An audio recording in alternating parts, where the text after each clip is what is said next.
ரோமர் 12:3 நாம் கற்றுக்கொண்ட வார்த்தை என்ன? ம் ம்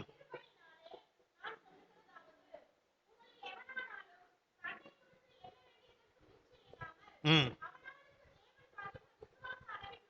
ம் அப்படின்னா ஒரு பரிசுத்த வாழ்க்கைக்கு முதலாவது தேவை என்ன? மிஞ்சியும் எண்ணக்கூடாது, குறைத்தும் எண்ணக்கூடாது. அப்ப என்ன இருக்கும்? ஒரு விசுவாச அளவை சரியாக எண்ண வேண்டும். ஊழியத்தில் நீங்கள் நானும் சிறந்த ஒரு நிலையில் அடைய வேண்டும், பரிசுத்தமாக கர்த்தருக்கு ஊழியம் செய்யணும்னா முதல்ல என்ன வேண்டும்?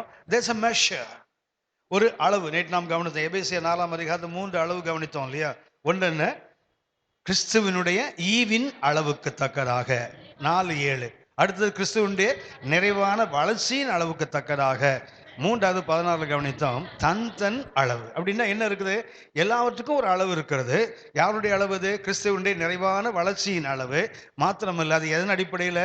கிறிஸ்து நமக்கு கொடுத்த கிருபையின் அடிப்படையின் அளவுல. அப்படியானால் ஆவிக்குரிய உலகத்தை நாம் முதலாவது பாடம் என்ன? விசுவாச வாழ்க்கையை நீங்கள் நானும் சரியாக கணிக்க வேண்டும்.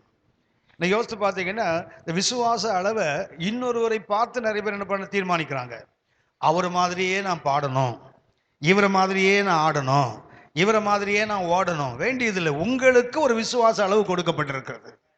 அந்த விசுவாச அளவின்படி எண்ணினால்தான் பரிசுத்தமாக கர்த்தருக்கு ஊழியம் செய்ய முடியும். இன்னைக்கு கிறிஸ்தவத்தில் பார்த்தீங்கன்னா இமிட்டேஷன்ஸ் தான் நிறைய இருக்குது. அவரை மாதிரி, இவரை மாதிரி, எவரை மாதிரி நீங்கள் மாற முடியாது. நீங்கள் நீங்களாகத்தான் இருக்கணும், நானாகத்தான் இருக்கணும். ஏனென்றால் ஒவ்வொருவருக்கும் கர்த்தர் ஒரு விசுவாச அளவை பகிர்ந்து கொடுத்திருக்கிறார். அப்படின்னா பரிசுத்தத்துக்கு முதல் பகுதி என்ன? நீண்ட அல்லது குறுகின அவயவங்கள் கூடாது. அதன் அர்த்தம் என்ன? விசுவாச அளவில் சரியாக வாழ்கிறவர்கள் தான் பரிசுத்தத்தின் முதல் படி.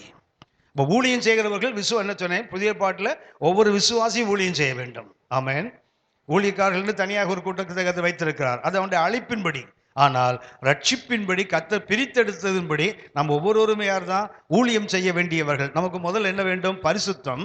பரிசுத்தத்தின் முதல் படி எங்க ஆரம்பிக்கிறது? விசுவாச அளவை சரியாக எண்ணுகிறவர்கள். இன்னொரு மாதிரி நீங்கள் நானும் நடிக்க வேண்டிய அவசியம் நமக்கு இல்லை.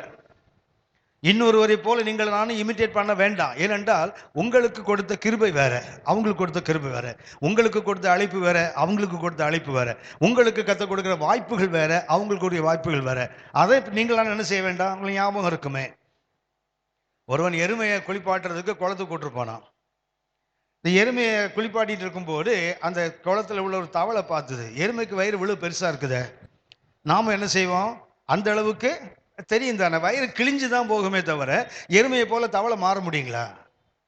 முடியவே முடியாதுல்ல. என்ன வேணா சாப்பிட்டு பாருங்க, பாஸ்டர் போஸ்கோ மாதிரி உங்களுக்கு வயிறு வரவே வராது. சரியா? அது அது அவர் கர்த்தர் அவர் கொடுத்த கிஃப்ட் அது. சரியா? கவனிங்க, எல்லாரும் போல மாற முடியாது. அவங்களுக்கு என்ன கொடுத்துருக்காரு? ஒரு அளவு. அப்படின்னா முதலாவது என்ன? பரிசுத்தத்தின் முதல் படி என்ன? விசுவாச அளவு ஒன்று இருக்கிறது, அதை நான் கணிக்க வேண்டும். சரியாக நான் கவனித்து என் வாழ்க்கையை வாழ்ந்தால் பரிசுத்தத்தின் முதல் படிக்கு வரேன். இரண்டாவதாக நாம் கவனிப்போம். அது 21ஆம் அதிகாரம், லேவியராகமம் 21ஆம் அதிகாரம் 18ஆம் வசனத்தை திரும்ப வாசிங்க. ம் ம் ம் ம் இரண்டாவது பரிசுத்தத்தின் இரண்டாவது படி என்னது? கண்களில் இருக்கிறது. இரண்டாவது ஆசாரியனுக்கு என்ன இருக்கணும்? வாசிங்கம்மா. ம் ம் ம் ம் யாரு வரக்கூடாது? குருடன். பின்னாடி பார்த்தீங்கன்னா பூ விழுந்த கண்ணன் ஒன்று இருக்கும். அது தொடர்ந்து வாசிட்டே வாங்க. அதை ம் ம் ம் ம் அப்படி அந்த கண்களை பற்றி அந்த அந்த கருத்தில் எனக்கு ரெண்டு தாட். ஒன்று என்ன? முழுமையாக பார்வை போனவங்க. இன்னொன்று பார்ஷியல் பிளைண்ட்னஸ். அறகுறை அந்த பூ விழுந்த கண்கள் என்னன்னா பார்க்க முடியும், தெளிவாக பார்க்க முடியாது. இப்போ ஆசாரியனுக்கு, அதாவது குறிப்பா பரிசுத்தத்துக்கு அடுத்த தேவை என்ன? கண்கள் சரியாக இருக்க வேண்டும். கண்கள் ரெண்டு பிரச்சனை. ஒன்று என்ன? முழுவதும் பார்வை போயிடும். சிலர் பார்த்தீங்கன்னா பார்ஷியல் பிளைண்ட்னஸ், அரைகுறையாக தெரிகின்ற கண்கள்.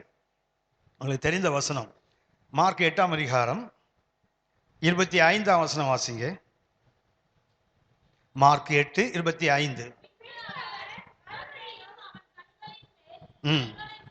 இயேசு என்ன செய்கிறாரு? ஒரு பார்வையற்ற ஒருவனை அவரிடத்தில் கொண்டு வராங்க. இயேசு அவனை ஊருக்கு வெளியே அழைத்து கொண்டு போய் அவன் கண்களில் உமிழ்ந்து அவன் மேல் கைகளை வைத்து ஏறிட்டு பார்க்கும்படி செய்தார்.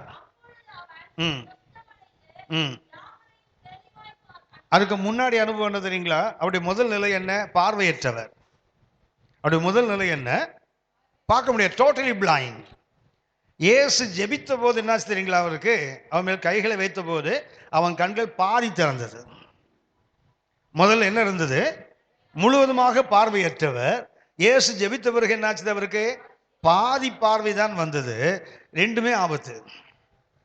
பார்வை இல்லாதது ஒரு பிரச்சனைன்னா, அறகுறையா பார்க்கறது இருக்குது, அது அதை விட மோசமானது. ஏனென்றால் பார்வைன்னா யாரும் தெரியாது, அமைதியா உட்கார்ந்துருப்பார். அவங்க பேசினாதான் பேச முடியும், இல்லைன்னா அமைதியா இருப்பார். இந்த பாதி கண்ணுன்னா என்ன பிரச்சனைன்னா, அவருக்கு என்ன பிரச்சனை தெரியுங்களா? இயேசு அவனை ஏறிட்டு பார்ன போது என்ன பண்ணா தெரியுங்களா? நடமாடுகின்ற மனிதர்களை தேவையா இது? அதோட முழுசாவே பார்வையெல்லாம் போயிடலாம். முதல்லையாவது உதவிடாம வாழ்ந்திருப்பான். தெரியாது யார் வரா, அவங்க பேசினாங்க. இப்ப இப்படி இல்லை, அப்படி கண்ணை தூக்கி பார்க்கறான். அவங்க மாமா வராரு. யாரு? மாமனார். சரியா? வராருல்ல. இவன் பார்த்தான், ஏதோ ஒரு புளிய மரம் வருது, கடுப்பு வருமா வராதா? அவங்க சித்தப்பா வராருன்னு வச்சுங்களேன், பார்ப்பான், வேப்ப மரம் ஒண்ணு வர்ற மாதிரி இருக்குது. அவன் கசப்பு அப்பவே ஆயிடுவான் ஆளு. அப்படின்னா பார்வை இல்லாதது ஒரு பிரச்சனைன்னா, அரைகுறையான பார்வை அதை விட பிரச்சனை. So இயேசு என்ன செய்தார்? He gave him the second touch. இரண்டாவது ஒரு தொடுதலை கொடுத்தார். எதுக்கு? He must be totally healed. அப்படியானால் பார்வை இல்லாததும் ஒரு பிரச்சனைன்னா, இந்த பூ விழுந்த கண்கள் அதை விட பிரச்சனை. ஆசாரியனுக்கு ஏன் கண்கள் சரியா இருக்க வேண்டும்? எசேக்கியேல் 44ஆம் அதிகாரம் 23ஆம் வசனம். ஆசாரியனுடைய கண்கள் ஏன் தெளிவாக இருக்க வேண்டும்? பார்வையற்றவரோ அல்லது பூ விழுந்த கண்கள் உள்ளவரோ என்ன செய்ய முடியாது? ஊழியம் செய்ய முடியாது. ஏன் அப்படின்னா, எசேக்கியேல் 44ஆம் அதிகாரம் 23ஆம் வசனம். ஆசாரியனுடைய வேலை என்ன வேலை? பரிசுத்தமானதற்கும் பரிசுத்தம் அல்லாததற்கும்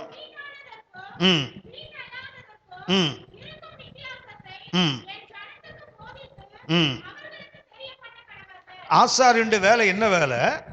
பரிசுத்தம் உள்ளதற்கும் பரிசுத்தம் இல்லாததற்கும் வித்தியாசம். தீட்டுள்ளதற்கும் தீட்டு இல்லாததற்கும் என்ன செய்யணும்?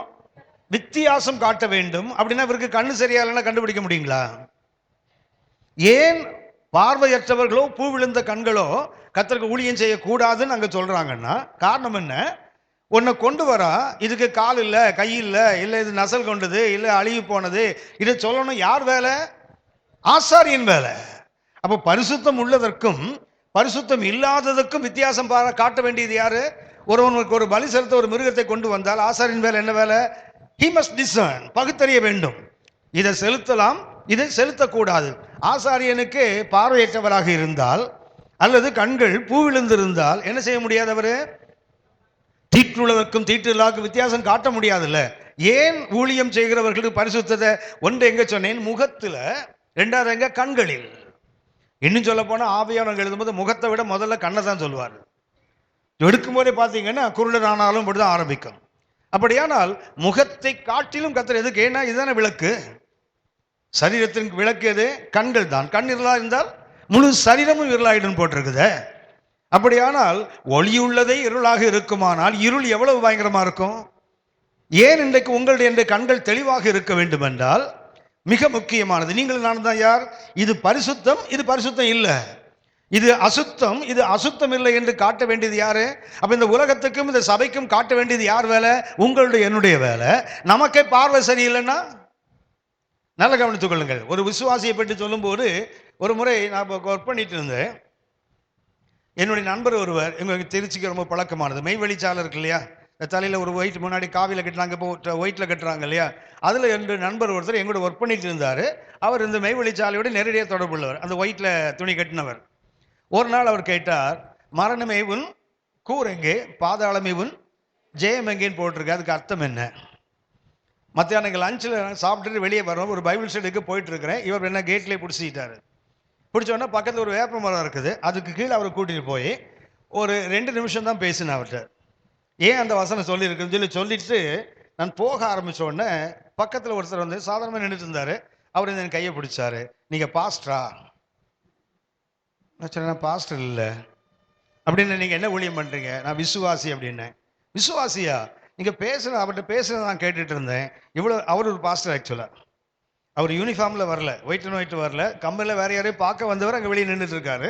நான் இவர்கிட்ட பேசும்போது என்ன பண்ணாருன்னா, அவர் அதை கேட்டுட்டு இருந்திருக்காரு. அவர் சொன்னாரு, இத்தனை ஆண்டுகள் நான் ஊழியம் செய்கிறேன், எனக்கு இந்த வசனத்துக்கு விளக்கப்படின்னு தெரியாது, நீங்க அவர்கிட்ட பேசுறதை நான் கேட்டேன், நீங்க விசுவாசின்னு சொல்றீங்களே அப்படின்னாரு. ஆமா, நான் விசுவாசி தான். அவர் கேட்டாரு, உங்க பாஸ்டர் பேர் என்ன? பாஸ்டர் பாஸ்கர்தாசன். அதான் சொல்லிட்டு சொன்னாரு, ஒரு ஊழியக்காரனுடைய கைகள் எவ்வளவு உயர்கிறதோ அந்த அளவுக்கு தான் விசுவாசி வளருவான். ஏன்னா ஊழியக்காரங்கள் தான் விசுவாசியை கத்த கொடுத்திருக்கிறார். ஒரு தேவ மனுஷனுடைய கைகள் எவ்வளவு உயர்தோ அந்த அளவுக்கு அவன் சபை உயரும்.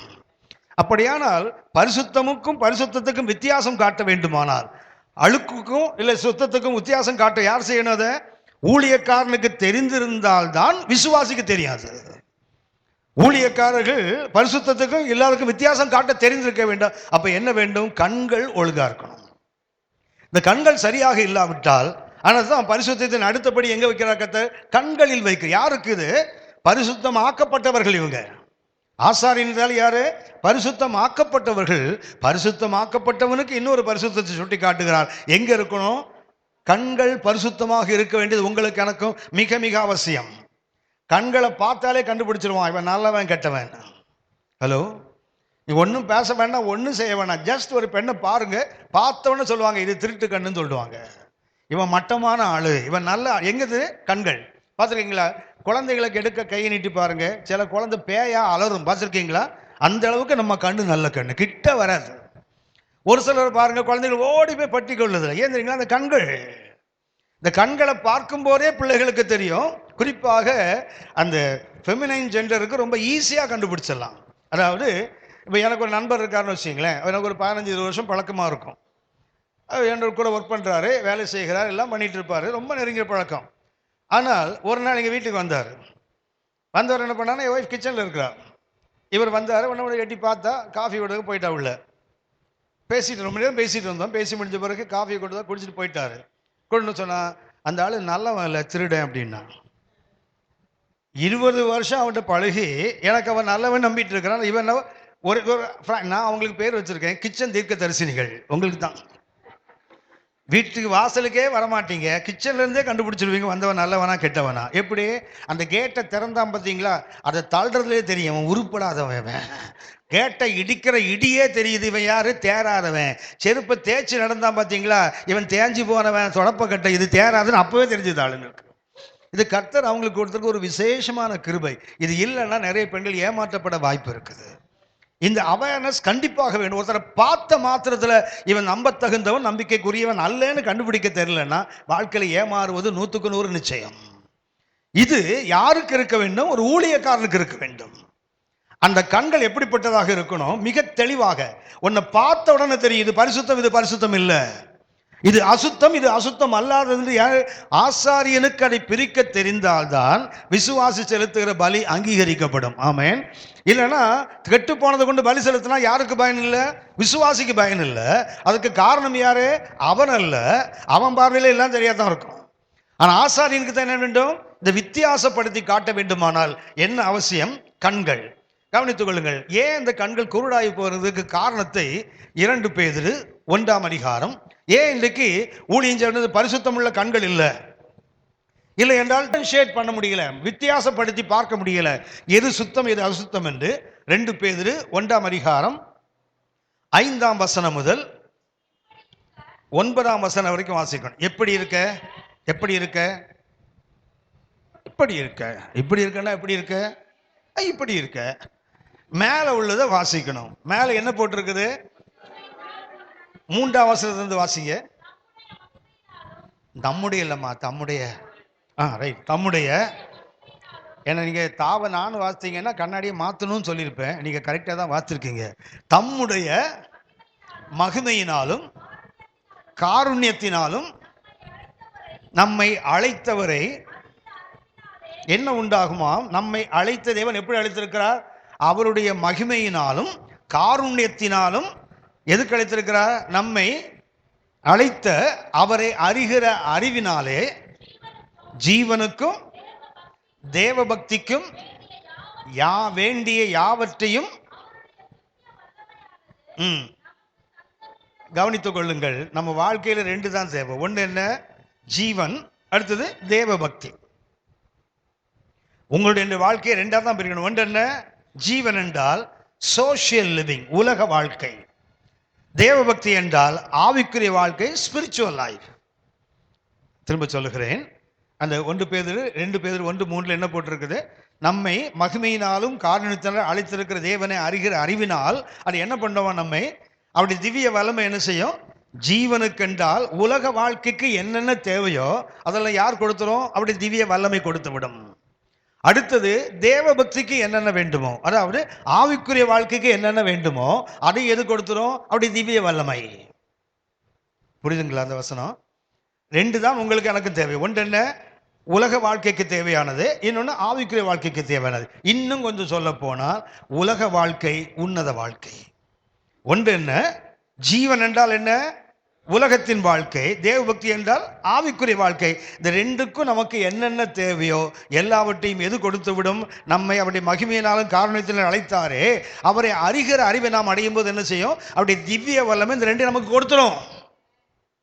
அப்படியானால் அவரை அறிகிற அறிவுக்குள்ள நீங்கள் நானும் போகும்போது என்ன நடக்கும் தெரியுங்களா? இந்த 2 வாழ்க்கைக்கும் தேவையான யாவற்றையும் தந்தருளினதும் அன்றி, இதை கொடுப்பதோடு நின்று விடாது. என்ன பண்ணும்? அன்றி இச்சையினால் உலகத்தில் உண்டாகும் கேட்டுக்கு தப்பி அவருடைய திவ்ய சுவாபத்துக்கு நீங்களும் நானும் பங்குள்ளவராகும்படிக்கு மகா மேன்மையும் அருமையுமான வாக்குத்தத்தங்கள். வாக்குத்தத்தம் எதுக்கு கொடுக்கப்பட்டிருக்குது? கிளைம் பண்ணு. வாக்குத்தத்தம் என்ன பண்ணும்? ஒரு கயிறை போட்டு கட்டி அப்படி இழுத்துடணும். அதுதானே? ஹலோ, வாக்குத்தத்தம் எதுக்கு சொல்லுங்களேன்? மாதம் பிறந்தால் ஒரு வாக்குத்தத்த கூட்டம் நமக்கு. Price the Lord. 1ஆம் தேதி காலையில் எல்லாரும் தூக்கத்தையும் கெடுத்து காலையில் 4:30 மணிக்கு 4 மணிக்கு வந்து பார்த்துருக்கீங்களா? மாதம் பிறந்தால் நமக்கு ஒரு வாக்குத்தத்த கூட்டம். அடுத்தது ஒரு ஆவிக்குரிய பத்திரிகை வீட்டுக்கு வந்தால் அதில் என்ன இருக்கும்? இந்த மாத வாக்குத்தத்தம் இருக்கா? ஒரு ஊழியக்கார வீட்டுக்கு ஜெபம் பண்ண வந்தால் என்ன இருக்கும்? அந்த நாளுக்கு தேவையான ஒரு வாக்குத்தத்தம். இதெல்லாம் பத்தாதுன்னு டிசம்பர் மாதம் 31ஆம் தேதி வருது தெரியுங்களா? ஒன்று வருதுங்களா? அன்னைக்கு எல்லா ஊழியக்காரர்கள் கையில ஒரு குடுகுடுப்பா இருக்கும். பார்த்துருக்கீங்களா? நல்ல காலம் பிறக்குது, நல்ல காலம் பிறக்குது, அடி அடின்னு அடிச்சு நாமும் தூங்காம ஒருத்தனையும் தூங்க விடாம. சிம்பிளா கவனிச்சு பாருங்களேன். ஒரு வருஷம் என்பது வந்து அந்த இடத்துல நின்று மறுபடியும் தொடங்குதா? ஹலோ, அது பாட்டு ஓடிக்கிட்டே இருக்குது. நம்ம சட்டையே பண்ணுறது இல்லை. 2012 அதுக்கு கவலை இல்லை, 2011 போட்டாலும் அதுக்கு கவலை இல்லை. Because it's a continuous process. நாம சூரியனை சந்திரன் நட்சத்திரங்களை வைத்து என்ன பண்றோம்? நம்ம வசதிக்காக காலங்களையும் வருஷங்களையும் மாதங்களையும் பிரிக்கிறோமே தவிர எந்த வருஷமும் டிசம்பர் 31 ராத்திரி 11:59 நின்றுட்டு அப்புறம் போறதில்லை. அது பாட்டு கழுது ஓடிட்டே இருக்கும். நீ கூட்டம் அடிச்சாலும் சரிதான், குடுகுடுப்பு அடிச்சாலும் சரிதான், அது ஒன்றும் சட்டையே பண்றதில்லை. இப்போ கவனிச்சு பாருங்களேன். ராத்திரி 2:30 மணி 3 மணி ஆயிடுதில்ல வீட்டுக்கு போறதுக்கு.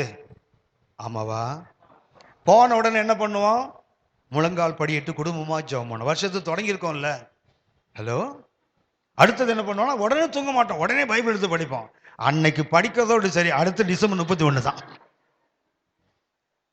வருஷம் முழுது முழிச்சா உட்காந்துருக்க போறோம். அந்தந்த வேலை அது கரெக்டா செய்து தானே இருப்போம். இதுக்கு என்னன்னா டிசம்பர் 31ஆம் தேதி ஒரு குடுகுடுப்பு அடிச்சாச்சு. இதை வாங்கி வச்சுட்டு எந்த சபையுமே திருப்பி இந்த வாக்குத்தத்தம் கொடுத்தன எத்தனை பேர் வாழ்க்கையில அனுபவம் ஆயிட்டு நினைக்க கவுண்டர் செக் பண்ணி இருக்கிறோமா? எனக்கு கவுண்டர் செக், அது வாக்குத்தத்தம் கொடுத்தான்னு கொடுத்துட்டோம், அது அவங்க வாழ்க்கையில அனுபவம் ஆயிருக்கணும்ல. ஹலோ, என்னைக்காவது திருப்பி ரீசெக் பண்றோமா?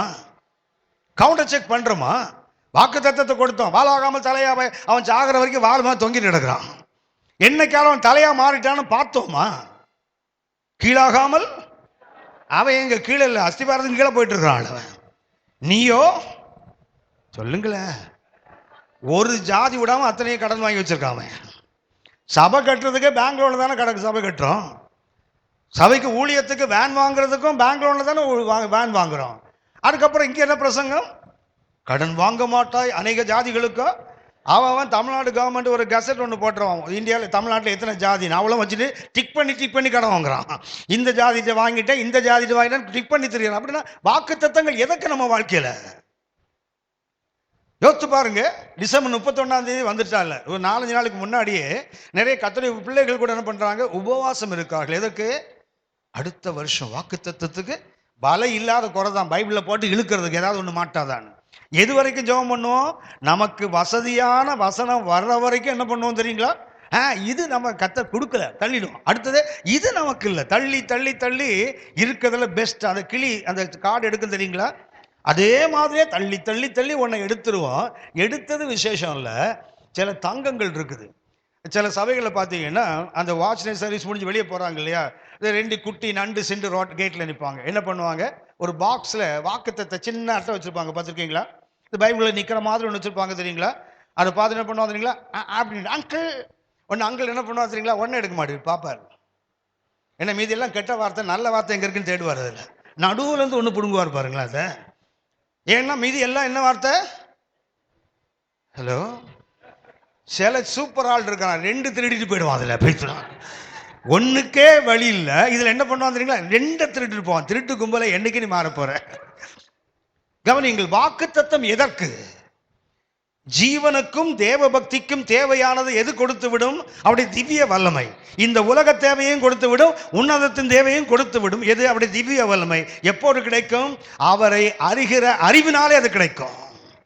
சும்மா ஒரு வாக்குத்தத்தத்தை பைபிளை அண்டர்லைன் பண்ணிட்டா, இல்லை ஃப்ளூரசனிங்கில் பெயிண்ட் அடிச்சு வச்சா, பட்டை அடிச்சு வச்சுட்டா வந்துடாது. என்ன வேண்டும்? முதல்ல தேவனை அறிகிற அறிவுக்குள்ள போகும்போது என்ன ஆகும் தெரியுங்களா? இந்த ஜீவனுக்கும் தேவ பக்திக்கும் தேவையான யாவற்றையும் அவர் தந்தருளினதும் அன்றி. அப்படின்னா முடிஞ்சு போச்சு. அது உங்களுடைய வாழ்க்கைக்கு என்ன தேவையோ, உங்களுடைய ஆவிக்கு வாழ்க்கைக்கு என்ன தேவையோ அது எது கொடுத்து விடும்? கர்த்தரை அறிகிற அறிவில் நாம் வளரும் போது அது தானே நமக்கு வந்துடுது. அவருடைய திவ்ய வல்லமை அதை கொடுத்து விடுகிறது. ஆனால் தந்தருளினதும் அன்றி, அடுத்தது என்ன? இச்சையினால் உலகத்தில் உண்டாகும் கேட்டுக்கு நீங்களானும் தப்பணும். அடுத்தது என்ன செய்யணும்? அவரை அறிகிற அறிவு மாத்திரமல்ல, அவருடைய தெய்வீக பண்புகள் எனக்குள்ள வரணும். அவருடைய திவ்ய சுவாபத்துக்கு நான் என்ன செய்யணும்? மாறுவதற்குத்தான் மகா மேன்மையும் அருமையுமான வாக்கு தத்தங்கள். வாக்கு தத்தம் எதுக்கு? வீடு வாங்குறதுக்கும் கார் வாங்குறதுக்கும் பிள்ளைய போறதுக்கும் பிள்ளை படிக்கிறதுக்கும் இல்லை. அது எதற்கு கொடுக்கப்படுகிறது? தெய்வீக சுவாபத்துக்கு நான் மாற வேண்டும், இயேசுவினுடைய தன்மைகளுக்கு நான் மாற வேண்டும். அதைத்தான் எது கொடுக்கிறது? மகா மேன்மை வாக்குத்தத்தங்கள் அவைகளை நமக்கு கொடுக்கிறது. நமக்கு அருளப்பட்ட எப்படி கொண்டு அவராக கொடுத்து விடுகிறார். எதை கொடுத்து விடுகிறார்? ஜீவனுக்கும் தேவ பக்தியான யாவை எப்போ கொடுப்பார்? அவரை அறிகிற அறிவில் வளரும் போது நமக்கு அது வந்துவிடும். ஆனால் அடுத்தது என்ன ஆகணும் தெரியுங்களா? அவருடைய வாக்குத்தத்தங்களை பிடித்துக்கொண்டு நாம் என்ன செய்யணும்? இயேசுவை போல மாறணும். அவருடைய திவ்ய சுவாபம் எனக்குள்ள வர நான் போராடினால் என்ன ஆகும் தெரியுங்களா? அது எனக்கு அருளப்படும். அவருடைய சுவாபம் வரும்போது, இப்போ வாசிங்க, இப்படி இருக்க, எப்படி இருக்கு, இதான் இப்படி இருக்க தெரியுங்க. சும்மா இப்படி இருக்கன்னு படிச்சுட்டு போயிடக்கூடாது. அந்த 3-4 படிச்சீங்கன்னா தான் இப்படி இருக்கின்றால் என்ன கவனித்துக் கொள்ளுங்கள். ஜீவனுக்கும் தேவ பக்தியான யாவதையும் கற்றுக் கொடுத்துட்டாரு. அடுத்தது என்ன வந்துட்டு? அவருடைய திவ்ய சுவாபத்துக்கு நான் பங்குள்ளவனாக மாறுவதற்கு வாக்குத்தத்தங்களை பிடித்து போ. இப்படி இருக்க இவ்வளவு வந்த பிறகு என்ன வேணுமா? அதிக ஜாக்கிரதை உள்ளவர்களாய். முதல்ல என்ன? ஃபெய்த். அடுத்தது அவிசுவாசத்துக்கு மேல என்னப்படி? தைரியம், ஞானம், இச்சையடக்கம், பொறுமை, தேவபக்தி, சகோதர சிநேகத்தையும் என்ன செய்யணும்? 8 காரியங்கள் என்ன செய்யணும்? இதுல இவைகளை கூட்டி வழங்குங்கள். இவைகள் உங்களுக்கு உண்டாகி இருந்து பெருகினால்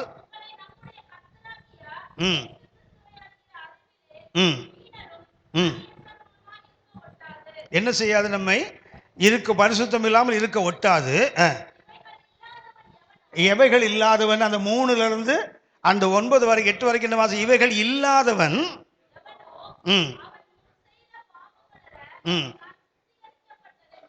மறந்து ஏன் குருடனா இருக்க? இதுதான் காரணம். ஏன் இன்றைக்கு இந்த குருடன் அந்த வளர்ச்சி இல்லாமல் போகிறது. So there are many steps. சும்மா கண் பரிசுத்தம் ஆயிடாது.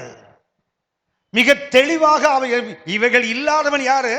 தான் முன்பு இருந்த நிலையிலிருந்து சுத்திகரிக்கப்பட்டதை மறந்து போயிட்டான். அதாவது பரிசுத்தமாக்கப்பட்டது என்ன பண்ணிட்டான், இழந்து போய் என்னவா மாறுறான், கண் சொருகி போன குருடன், கண் சொருகி போனவர்கள். அப்படின்னா எப்படி அந்த பிளைண்ட்னஸ் வருது?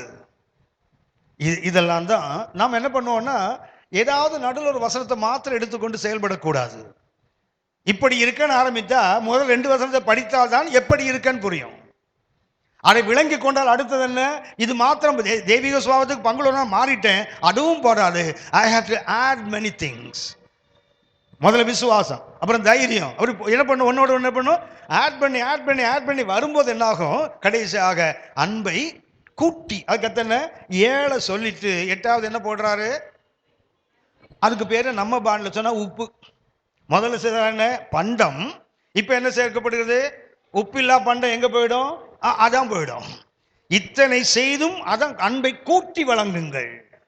அதுக்கு அர்த்தம் என்ன, பினிஷிங் டச். அதான் நம்மால் பார்த்தீங்கன்னா சாப்பாடு டெக்கரேட் பண்றாங்கல்ல மேல, அப்படி பார்த்தீங்கன்னா எல்லாமே கருத்து மேலே ஒரு செரியத்துக்கு மேலே பார்த்துறீங்களா, என்ன பண்றாங்க அவங்க, ஆட் பண்றாங்க, ஆட் பண்றாங்க, கடைசி என்ன பண்றாங்க, பினிஷ் பண்றாங்க. இதன்படி அன்பையும் கூட்டி வழங்குங்கள். இவைகள் இல்லைன்னா என்ன ஆயிடுவ, நீ முன் இருந்த அந்த பாவ நிலையிலிருந்து சுத்திகரிக்கப்பட்டாயே, அது மறந்து போயிடும். அடுத்து உனக்கு என்ன ஆயிடும், கண்கள் சொருகி போன குருடனாய் மாறி விடுவாய். அப்படியானால் பரிசுத்த வாழ்க்கைக்கு மிக 2வது அவசியமானது என்ன, கண்கள். அந்த கண்கள் எப்படிப்பட்டதா இருக்கணும், தெளிவுள்ளதாக இருக்க வேண்டும். தெளிவான பார்வை உள்ளதாக இருந்தால் மாத்திரம்தான் அது என்ன செய்ய முடியும். அது நிச்சயமாகவே சொல்லுகிறேன், அது இருந்தாதான் நாம் யாரு கண் சொருகி போகாத நிலைமையில் இருப்போம். இல்லை என்றால் என்ன ஆகும், ஒரு சிலருக்கு கண்கள் தெரிகிறது, ஒரு சிலருக்கு கண்கள் அறகுறையா தெரிகிறது. ரெண்டும் தெரியக்கூடாது. 1 சாமுவேல் 1ஆம் அதிகாரம் 12 முதல் 14 வரை வாசிங்க.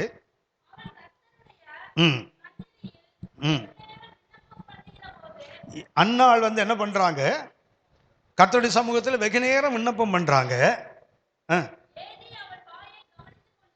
ஏலி எதை பார்த்து கொண்டிருந்தார், தயவு செய்து கோபித்துக் கொள்ளாதீங்க, அன்றிலிருந்து இன்னைக்கு வரைக்கும் வாய் பார்க்கிற ஊழியம் தான் நடக்குது.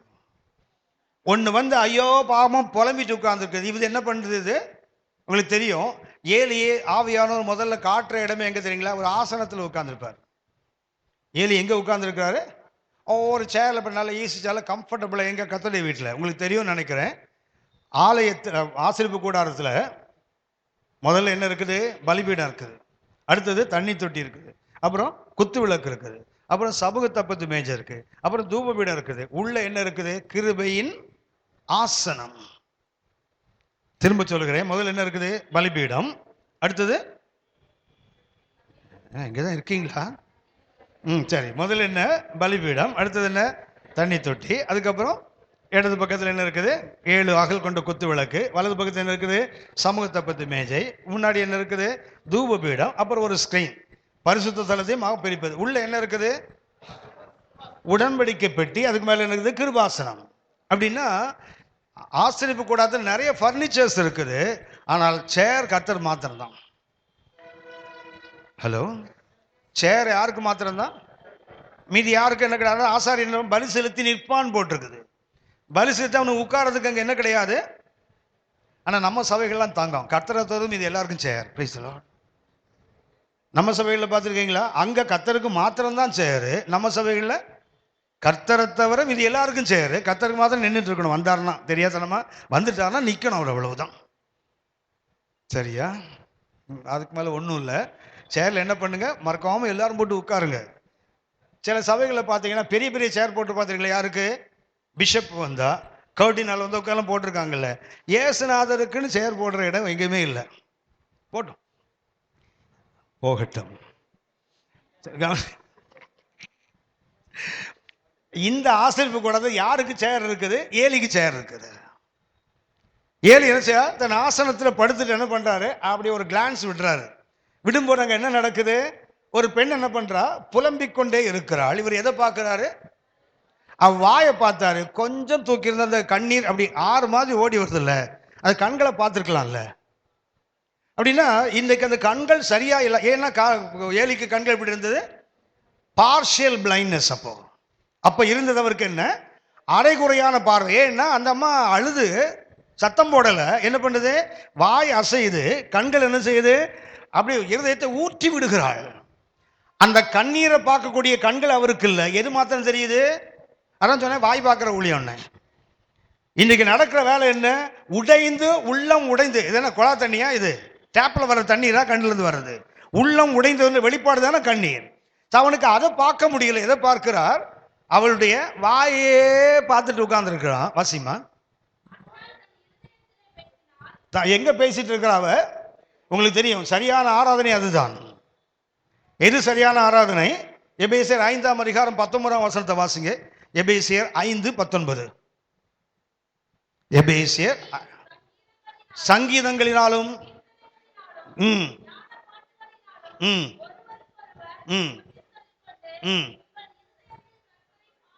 பாடுறது எங்க பாடணும் அப்படின்னா, உண்மையான கர்த்தரை பாடுதல் எங்க நடக்குது? அதே போல அன்னாள் யார்கிட்ட பேசுகிறா? இருதயத்தில் பேசிட்டு இருக்கிறா. இருதயத்தில் பாடி கர்த்தரை மகிமைப்படுத்த வேண்டி என்ன பண்றாங்க? இருதயத்தில் பேசி வெளிப்படுத்த. இருதயம் தான் உடைஞ்சு என்ன ஆகுது? கண்ணீராக வடிகிறது. வாசிங்கம்மா. என்ன பண்ற? உதடு மாத்திரம் அசையுது, கேட்கப்படவில்லை. இதுதான் ஆசாண்டி கண்கள் தெளிவாக இல்லாவிட்டால் என்ன ஆகும் தெரியுங்களா? இருதயம் உடைந்து வருது. கர்த்தர் சமூகத்தை புலம்புறா. இவன் என்ன நினைக்கிறான்? அவள் குடித்து வெறித்திருக்கிறாள். இதுதான் இன்றைய ஊழியங்களிலும் இன்றைய உள்ள சபைகளில் உள்ள பிரச்சனை. என்ன தெரியுங்களா?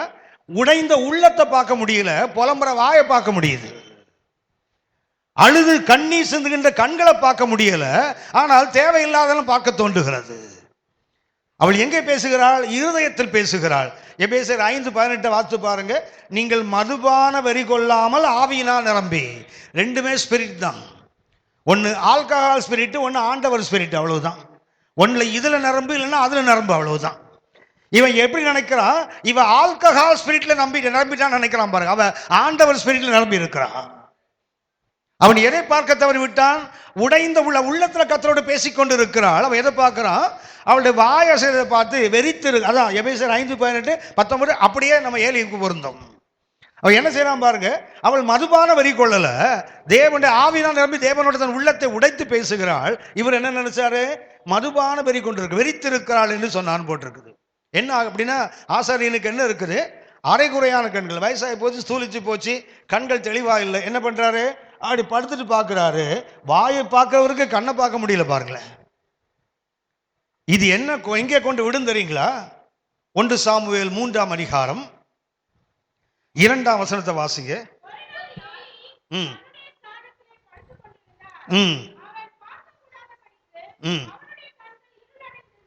1ஆம் அதிகாரம் 12-14 வரைக்கும் வாசித்தோம். ஏலியின் கண்கள் அறகுறையா தெரியுது. அதாவது இருதயத்தில் பேசுறவளை எதை பார்க்கிறாரு? வாயை பார்த்துட்டு உட்கார்ந்தாரு. கண்ணீர் சிந்துகின்ற கண்களை பார்க்க முடியல. அவள் வெறித்து கொண்டு கூப்பாடு போடுறான்னு காத்துட்டு யோசித்தா. ஏன்? கண்கள் சரியான பார்வையில், பார்ஷியல் பிளைண்ட்னஸ். ஆனால் அது 1ஆம் அதிகாரம் 13-14 வசனத்துல, 3ஆம் அதிகாரம் 2ஆம் வசனத்துல வாசிக்கிற ஏலியின் கண்கள் டோட்டலைட்ஸ், டோட்டலி பிளைண்ட்னஸ். எத்தனை வருஷம் தெரியுங்களா? Only 5 years. 1ஆம் அதிகாரத்துக்கு 3ஆம் இடைப்பட்ட காலம் வெறும் 5 ஆண்டுகள். இந்த 5 ஆண்டுகளுக்கு முன்னாடி அவருக்கு என்ன இருந்தது? Partial blindness. இப்ப என்ன ஆகுது? Totally blind. அப்ப அறகுறையாக பார்த்தார். இப்ப என்ன தெரியுங்களா? முழுமையாக. கவனித்துக் கொள்ளுங்கள். இந்த அறகுறையாக பார்க்கிற பார்வை வரும்போது one day will be totally blind. என்ன ஆகும் தெரியுங்களா? நன்மையை பார்க்க தெரியாது, உடைந்த உள்ளத்தை பார்க்க தெரியாது, தேவையுள்ள ஜனங்களை பார்க்க தெரியாது, ஆடம்பரங்களும் படோடாபங்களையும் பார்த்து பார்த்து பழகிட்ட என்ன ஆகும் தெரியுங்களா? உடைந்து போய் வரவனை பார்த்தா அவனை பைத்தியக்கார மாதிரி தோணும். சட்டை கிழிஞ்சு போய் வந்தவனை பார்த்தா அவன் பிச்சைக்காரன் போல பார்க்க தோணும். ஏனென்றால் பார்வை முழுவதுமாக மங்கி போய்விடும். கவனித்துக் கொள்ளுங்கள். அந்த பூ விழுந்த கண்களும் கூடாது, பார்வையற்ற கண்களும் கூடாது. என்ன பண்ணும்? முதல்ல பார்ஷியல் பிளைண்ட்னஸ்ல ஆரம்பிக்கும். அது எங்கே போய் சேர்ந்து விடும்? முழுமையாக அது பார்வையற்ற தன்மைக்கு அது கொண்டு போய்விடும். இதுக்கு எதிராக ஒரு மனிதன் நான் சுட்டி காட்டுகிறேன். 2 ராஜாக்கள் 4ஆம் அதிகாரம் 2 ராஜாக்கள் 4ஆம் அதிகாரம் 25 முதல் 27 வரை.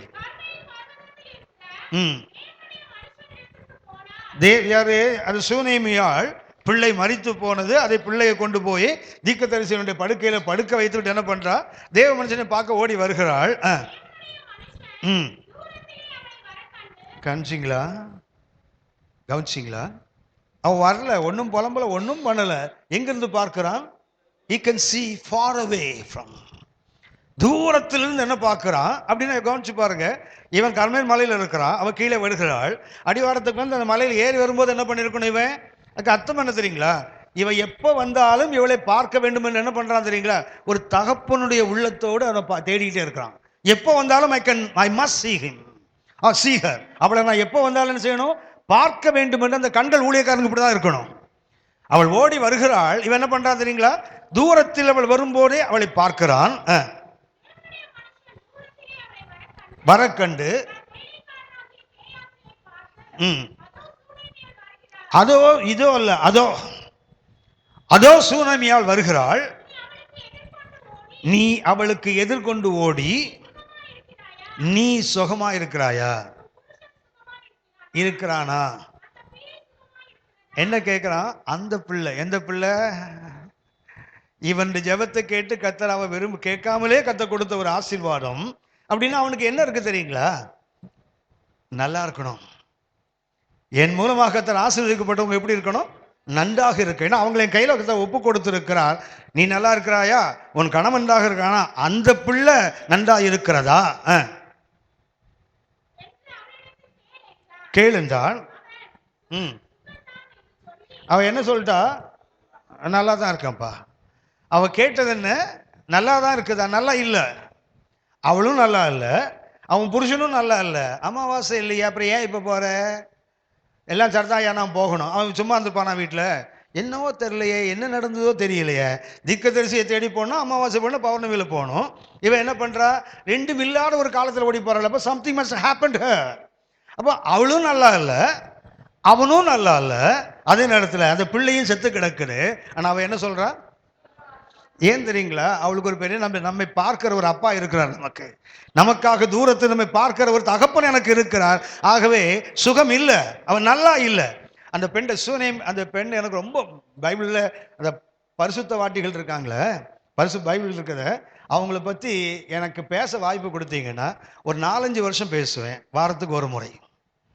அந்த அளவுக்கு அற்புதமான பாத்திரங்கள். அதுல ரொம்ப மதிக்கக்கூடிய ஒரு பெண் யார் தெரியுங்களா? இந்த சூனேமியாள். அவளை பத்தி என்ன போட்டு தெரியுங்களா? கனம் பொருந்திய ஸ்ரீ. யாரு கனம் பொருந்தியன்னா? அதானே, கனம் பொருந்திய ஸ்திரீ. ஒரு 95 கிலோ வெயிட். அப்படியா? மதிப்புக்குரிய, மரியாதை, ஆனரபிள். அவளோட முக்கியமான ஒரு காரணம் என்ன தெரியுங்களா? அவளுக்கு பிள்ளை இல்லை. ஏன் அவளுக்கு பிள்ளை இல்லை? அது டாக்டர்ல கேட்கணும், கைனகாலஜிஸ்ட் கேட்கறது எங்களை வந்து கேட்குறீங்களே. அவளுக்கு பிள்ளை இல்லை. ஏன் பிள்ளை இல்லை? ஹலோ, அவள் புருஷன் வயது சென்றவன். அதுக்கு அர்த்தம் என்ன? ஒரு பணக்கார ஒரு கிழவனுக்கு யாரை கொண்டு கட்டி வச்சுட்டாங்க? ஒரு வாலிப மகளை கொண்டு கட்டி வச்சுட்டாங்க. ஆக இவளுக்கு என்ன இல்லை? There is no possibility of getting a child. அதான் அவன் அந்த வேலைக்காரன் எலிசாட்டா தான் சொல்லுவான். அவளுக்கு பிள்ளை இல்லை, அவன் புருஷன் வயது சென்றவன். அதுக்கு அர்த்தம் என்ன? பிள்ளை இல்லாததுக்கு காரணம் என்ன? கணவன் வந்து வயது முதிர்ந்தவன், இனிமேல் வாய்ப்பே இல்லை. ஆனால் அவள் இவன் கூப்பிட்டு கேட்பான், உனக்கு என்னம்மா குறை? எனக்கு ஒரு குறையும் இல்லை, நான் நல்லா இருக்கேன்பா. அவளுக்கு ஒரு நீக்க முடியாத ஒரு குறை வாழ்க்கை இருக்கு. அவள் என்ன சொல்றா தெரியுங்களா? நான் நல்லா தான் இருக்கிறேன். அந்த அம்மாட்ட கற்றுக்கொள்ள வேண்டிய பாடம் நம்ம கிட்ட இருந்ததே இல்லைம்மா. பாக்கெட்டில் ஒரு அம்மா வீட்டில் உட்காந்துருக்குது. கேட்டை திறக்கிற சத்தம் கேட்டு எட்டி பார்த்தா வீட்டுக்காரனுக்கு தம்பி வரான். உடனே வீட்டுக்காரனை பார்த்தா, அவன் தம்பி வரான், கடங்காரப்ப காசு வாங்கத்தான் வருவான், இல்லைன்னு சொல்லு. வீட்டில் 10,000 ரூபாய் லாக்கரில் இருக்குது. என்ன சொல்லுவாங்க? இல்லைன்னு சொல்லு. ஏன்னா அவங்களுக்கு தெரியும் அவன் வரும்போது எதுக்கு தான் வரான்? காசு வாங்கத்தானே வரான். நம்முடைய தன்மை என்ன தெரியுங்களா? வச்சுக்கிட்டே இல்லைன்னு சொல்றது நம்ம வேலை. ஆனால் தேவனுடைய பிள்ளை கனம் பொருந்தியவர்கள் இல்லைன்னா கூட இருக்குன்னு சொல்றா பாருங்க. அவளுக்கு சந்தோஷமா இருந்திருக்க முடியாது. ஏன்னா கணவன் வயசு பிள்ளை இல்லை. இஸ்ரவேல் உங்களுக்கு தெரியும், மலடும் கர்ப்பம் விழுகிறதும் இஸ்ரவேல கிடையாது. அப்படின்னா ஒரு பெண் குழந்தை இல்லாமல் இருந்தால் அவள் சாபத்து உள்ளவள் என்று யூதர்கள் பார்க்கிற அந்த காலத்துல அந்த பெண் என்ன சொல்றா? நான் நல்லா தான்ப்பா இருக்கிறேன். இன்னொன்னு தெரியுங்களா? அவ பேரு என்ன பேரு? ஹலோ, சூனேமியாள். அது ஊர் பேர் இல்ல, சூனேம்ங்கிறது அவ ஊரு. அதனால அவளுக்கு பேர் என்ன பேரு?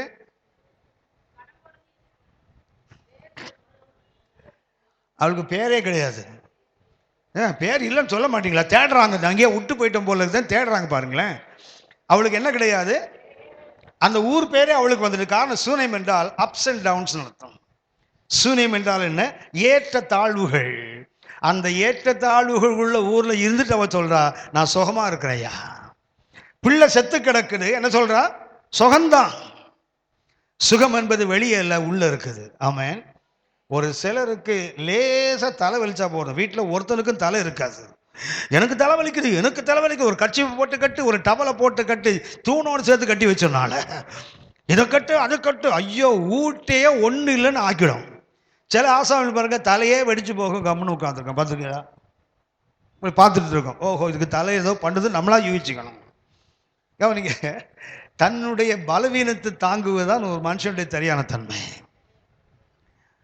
ஊரையே குழப்பி ஊரையே போட்டு, ஒரு சிலருக்கு பார்த்தீங்கன்னா தூக்கம் வராது ராத்திரி. பார்த்துருக்கீங்களா? ஹலோ, அது ஏன் கேட்குறீங்க? ராத்திரி எனக்கும் அதே தான், தூக்கம் வரல. தூக்கம் வரலன்னா ராத்திரி 2 மணிக்கு எழுந்திருப்போம்ல, எழுந்திருப்போமா? எழுந்து பார்ப்போம், எல்லாம் தூங்கிட்டு இருக்கோம். கடுப்பு வருமா வராதா?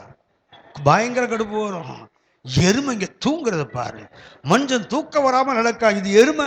அப்போ என்ன பண்ணுவோம் தெரியுங்களா? திடீர்னு லைட்டை போடுவோம். பார்த்துருக்கீங்களா?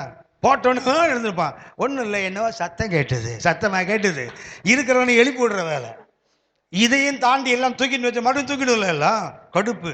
பாத்ரூம் போறான், போற இல்லை, ஒரு தட்டு போயிடுறது, எவனை தூங்குறவன் அவன் உடிச்சு வந்து நிற்பான். சாரி மிதிச்சிட்டேனே, யானையை கொண்டு வந்தெல்லாம் மிதிக்கணும். உனக்கு தூக்கம் வரலன்னா ஏன் அடுத்தவங்க தூக்கத்தை ஏன் கெடுக்கணும்? ஒன்று கவனிங்க, தூக்கம் வரலன்னா ஒன்றை புரிந்து கொள்ளுங்கள், கர்த்தர் இமைகளை பிடித்து வைத்திருக்கிறார். ஆமென், ஆமென். தூக்கம் வரலன்னா காரணம் என்ன? அது சுகர் இருக்குது, அது பிபி இருக்குது, அதெல்லாம் சொல்லாதீங்க. கர்த்தர் இமையை பிடிச்சு, எதுக்கு? யாரோ ஒரு தேவ மனுஷனுக்கு ஜெபம் தேவைப்படுது, நீங்க ஜெபிக்க வேண்டும். யாரோ ஒரு கர்த்தர் பிள்ளைக்கு உபத்திரவம், நீங்க ஜெபிக்க வேண்டும். கவனிச்சு பாருங்க, அகஸ்வேர ராஜாவுக்கு தூக்கம் வரல, கர்த்தர் கண்ணிமையை பிடித்து வைத்து விட்டார். தூக்கம் வரலன்னு என்ன பண்றான்? கெசட் எல்லாம் கொண்டு வாடா, நாளாகமத்தை கொண்டு வா. வாசித்த போது தானே மொர்தெகாய் கண்டுபிடிக்கப்பட்டான். ஹலோ, தூக்கம் வரலன்னா God has got a great plan behind it.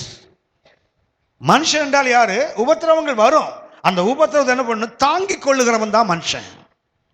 இந்த சூனியமால் மிக நல்ல உதாரணம். குழந்தை இல்லாத போதும் சுகமா இருக்கேன்னா, குழந்தை பெற்று செத்த பிறகு இப்படித்தான் சொல்றா, சுகமா தான் இருக்கேன்றான். பாருங்களேன், ஏன் அவளுக்கு அவ்வளவு கான்ஃபிடென்ட் என்றால், எனக்கு ஒரு தகப்பன் உள்ள கொண்ட ஒரு ஊழியக்காரர் எனக்காக இருக்கிறான். நான் எவ்வளவு தூரத்தில் வந்தாலும் என்னை பார்ப்பதற்கு அவனுக்கு கண்கள் உண்டுன்னு பார்த்துட்டு இருக்கா. பாருங்களேன், வாசிங்கம்மா.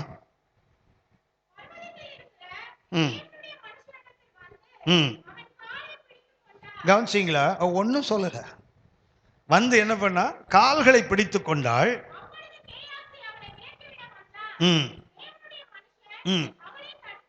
அவளை தடுக்காத. கவனிச்சிங்களா? எதை பார்க்குறான் தெரியுங்களா? ஏலி எதை பார்த்தான்? வாயை பார்த்தான். ஆனால் எலிசா எதை பார்க்குறான்? அவள் ஆத்துமாவை பார்க்குறான். பாருங்களேன், he is the man of God. இவன் தான் கண்கள் தெளிவுள்ளவன், இவன் தான் கண்கள் பிரகாசமாக உள்ள தேவ மனிதன். அவன் ஒன்றும் சொல்ல, வந்து காலத்தான் பிடிக்கிறவன் என்ன சொல்றான்? கேயாசி ஓடி வருகிறான், அவளை விலக்கி விட்டுறான். வேணாம்ப்பா, அவளுடைய ஆத்துமா துக்கத்தினால் நிரம்பி இருக்கிறது. ரொம்ப அற்புதமான ஒரு வார்த்தை, வாசிங்கம்மா.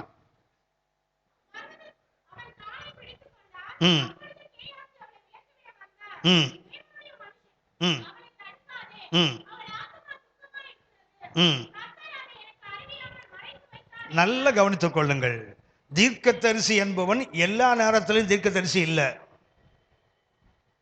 எலியாவை போல ரெட்டிப்பான வல்லமை பெற்ற எலிசாவுக்கு கூட கர்த்தர் சொல்லாம அவன் ஊழியத்தை செய்யறார். பாருங்க, எலிசா மூலமாகத்தான் அந்த பிள்ளை கொடுக்கப்பட்டது. அந்த பிள்ளை எடுக்க முன்னாடி எலிசாட்ட சொல்லணுமா வேண்டாமா? சொல்லணும்னு அவசியம் இல்லை கர்த்தருக்கு. ஏனென்றால் God is not a respecter of persons. மனுஷனுக்கு ஜால்ரா போடுறவர் இல்லை கர்த்தர். வேணும்னா சொல்லுவார்கள், சொல்ல மாட்டார். போடா, சொல்ல வேண்டும் என்ற அவசியம் அவருக்கு இல்லை. அவன் என்ன உணர்கிறான்? கர்த்தர் எனக்கு இதை மறைத்தார். அர்த்தம் என்ன? எந்த ஊழியக்காரனும் எந்த தேவ மனிதனும் யார் கிடையாது, எப்போதுமே தீர்க்கதரிசி இல்லை. நம்ம இன்னைக்கு நிறைய பேரை கெடுத்துட்டோம். எப்படி தெரியுங்களா? தீர்க்க தரிசனம் ஓடி போய் தலையை நீட்டுவோம். என்ன எதிர்பார்க்கிறோம்? எப்போ அவர் கையை வச்சாலும் அவருக்கு என்ன வரணும்? தீர்க்க தரிசனம் வராது. கர்த்தர் சொன்னாதான் அவர் சொல்ல முடியுமே தவிர, மற்ற நேரத்தில் சாதாரண ஒரு மனிதன். ஆனால் என்ன பண்ணிடுறோம்? நம்ம எல்லாம் கொண்டு போயிட்டு, ஐயா ஜெபம் பண்ணி ஏதாவது சொல்லுங்க ஐயா. அவன் ஏற்கனவே ஏதாவது தான் சொல்லிட்டு இருக்கிறான். இப்போ என்ன பண்ணுவான், இன்னும் கொஞ்சம் சேர்த்து தள்ளிடுவான். நம்ம தானே கேட்கறோம், ஏதாவது சொல்லுங்க. எதை சொல்லல? தீர்க்க தரிசனம் சொல்லு, கத்த சொன்னதை சொல்லுன்னு சொல்லல, ஜெபம் பண்ணி ஏதாவது சொல்லுங்களேன். அவன் ஜெபம் பண்ணி ஏதாவது சொல்லிடுவான். மகளே, உன்னை சுற்றி ஒரு இருளை, கண்ணை மூடிட்டு ஜெபம் பண்ணா இருள் இல்லாம வெளிச்சமாவா தெரியும்? கண்ணை மூடிட்டு தலையிலிருந்து கையை உழுக்கினாங்க, வெளிச்சமா தெரியும்? இருள் தானே தெரியும். என்னன்னா, எல்லா நேரத்திலும் எந்த தீர்க்கதரிசியும் தீர்க்கதரிசியா இருப்பதில்லை. கர்த்தர் அவர்களை பயன்படுத்தும் போது மாத்திரம் தான் தீர்க்கதரிசி. மற்ற நேரத்தில் போனா என்ன ஆகணும்னா, நாம் ஒரு நிர்பந்தத்தை உண்டாக்கிறோம் அவர் ஏதாவது சொல்றதுக்கு.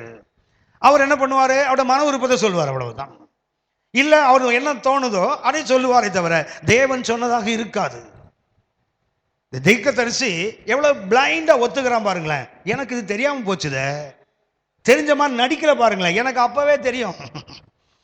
தெரியாது. ஆக்சுவலா என்ன சொல்லியிருக்கணும் சார், நீ இப்படி ஓடி வருவன் கத்தனுக்கு நேற்று ராத்திரியே வெளிப்படுத்திட்டாரு அப்படிலாம் புல்லரிக்க வைக்கல பாருங்களேன். பிளைண்டா ஒத்துக்கிறான் பாருங்க. அவன் தான் கண்ணுக்கு திறக்கப்பட்டவன்.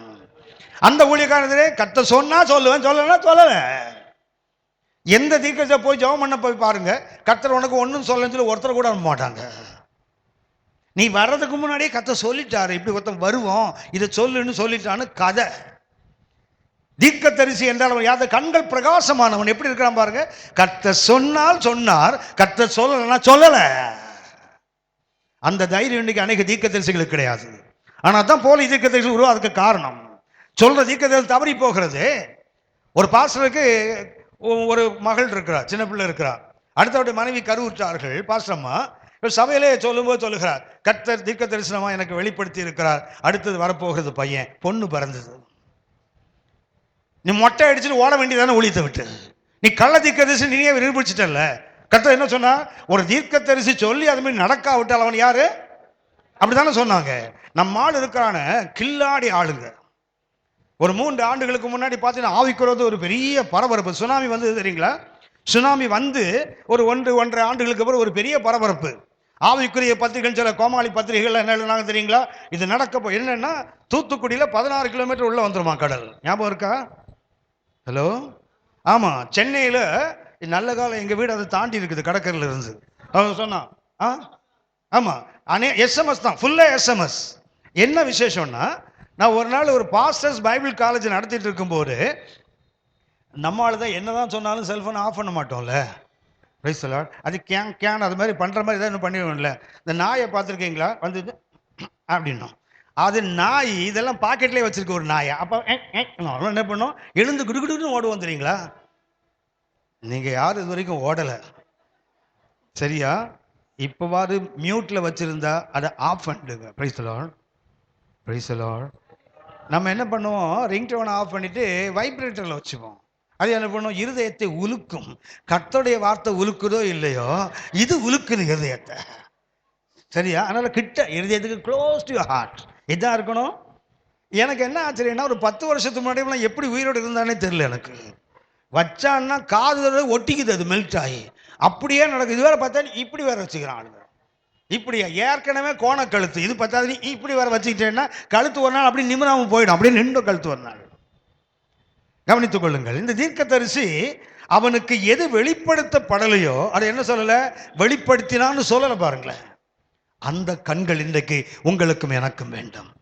அப்படின்னா ஏலியின் ஒரு பார்வை என்ன, அவன் கண்கள் வாயை பார்க்கறான், உள்ளத்தை பார்க்கல. ஆனா இவனை பார்க்கறான், வாயை பார்க்கல. அவருடைய ஆத்துமா துக்கத்தில் இருக்கிறது. கர்த்தர் எனக்கு இதை மறைத்தார். இவன் தாங்க crystal clear man of God. உங்களுக்கு தெரியும் நினைக்கிறேன், பைபிள்ல 12 பேர் தேவ மனுஷன், தேவனுடைய மனுஷன்ற வார்த்தை 12 பேருக்கு பயன்படுத்தப்படுகிறது. அதுல அதிகமாக பயன்படுத்தப்படுது இந்த எலிசாவுக்குத்தான். 12 மேன் ஆஃப் காட் என்று பைபிள்ல இருக்கிறாங்க. சோதால மோசே ஒரு தேவனுடைய மனிதன் பார்த்தீங்கன்னா ஒரு சிலர் தான் இருக்கும். ஆனா எலிசாவுக்கு மாத்திரம் பார்த்தீங்கன்னா அதிகபட்சமாக மேன் ஆஃப் காட் என்று சொல்லப்பட்டவன் யார் என்றால் இந்த எலிசா தான். உங்களுக்கு நேரம் இருக்குமானால் எலிசாவை பற்றி கொஞ்சம் மெடிடேட் பண்ணி பாருங்க. மிகச்சிறந்த ஒரு தேவ மனிதன். எலியாவை போல ரெட்டிப்பான வல்லமை பெற்றவர். ஆனா கூட என்ன சொல்றாரு, கர்த்தர் எனக்கு இதை மறைத்தார். இன்றைக்கு அரைகுறையான கண்கள் இருந்தால் என்ன தெரியுங்களா, முழுமையான அந்த பிளைண்ட்னஸ் வந்துடும்.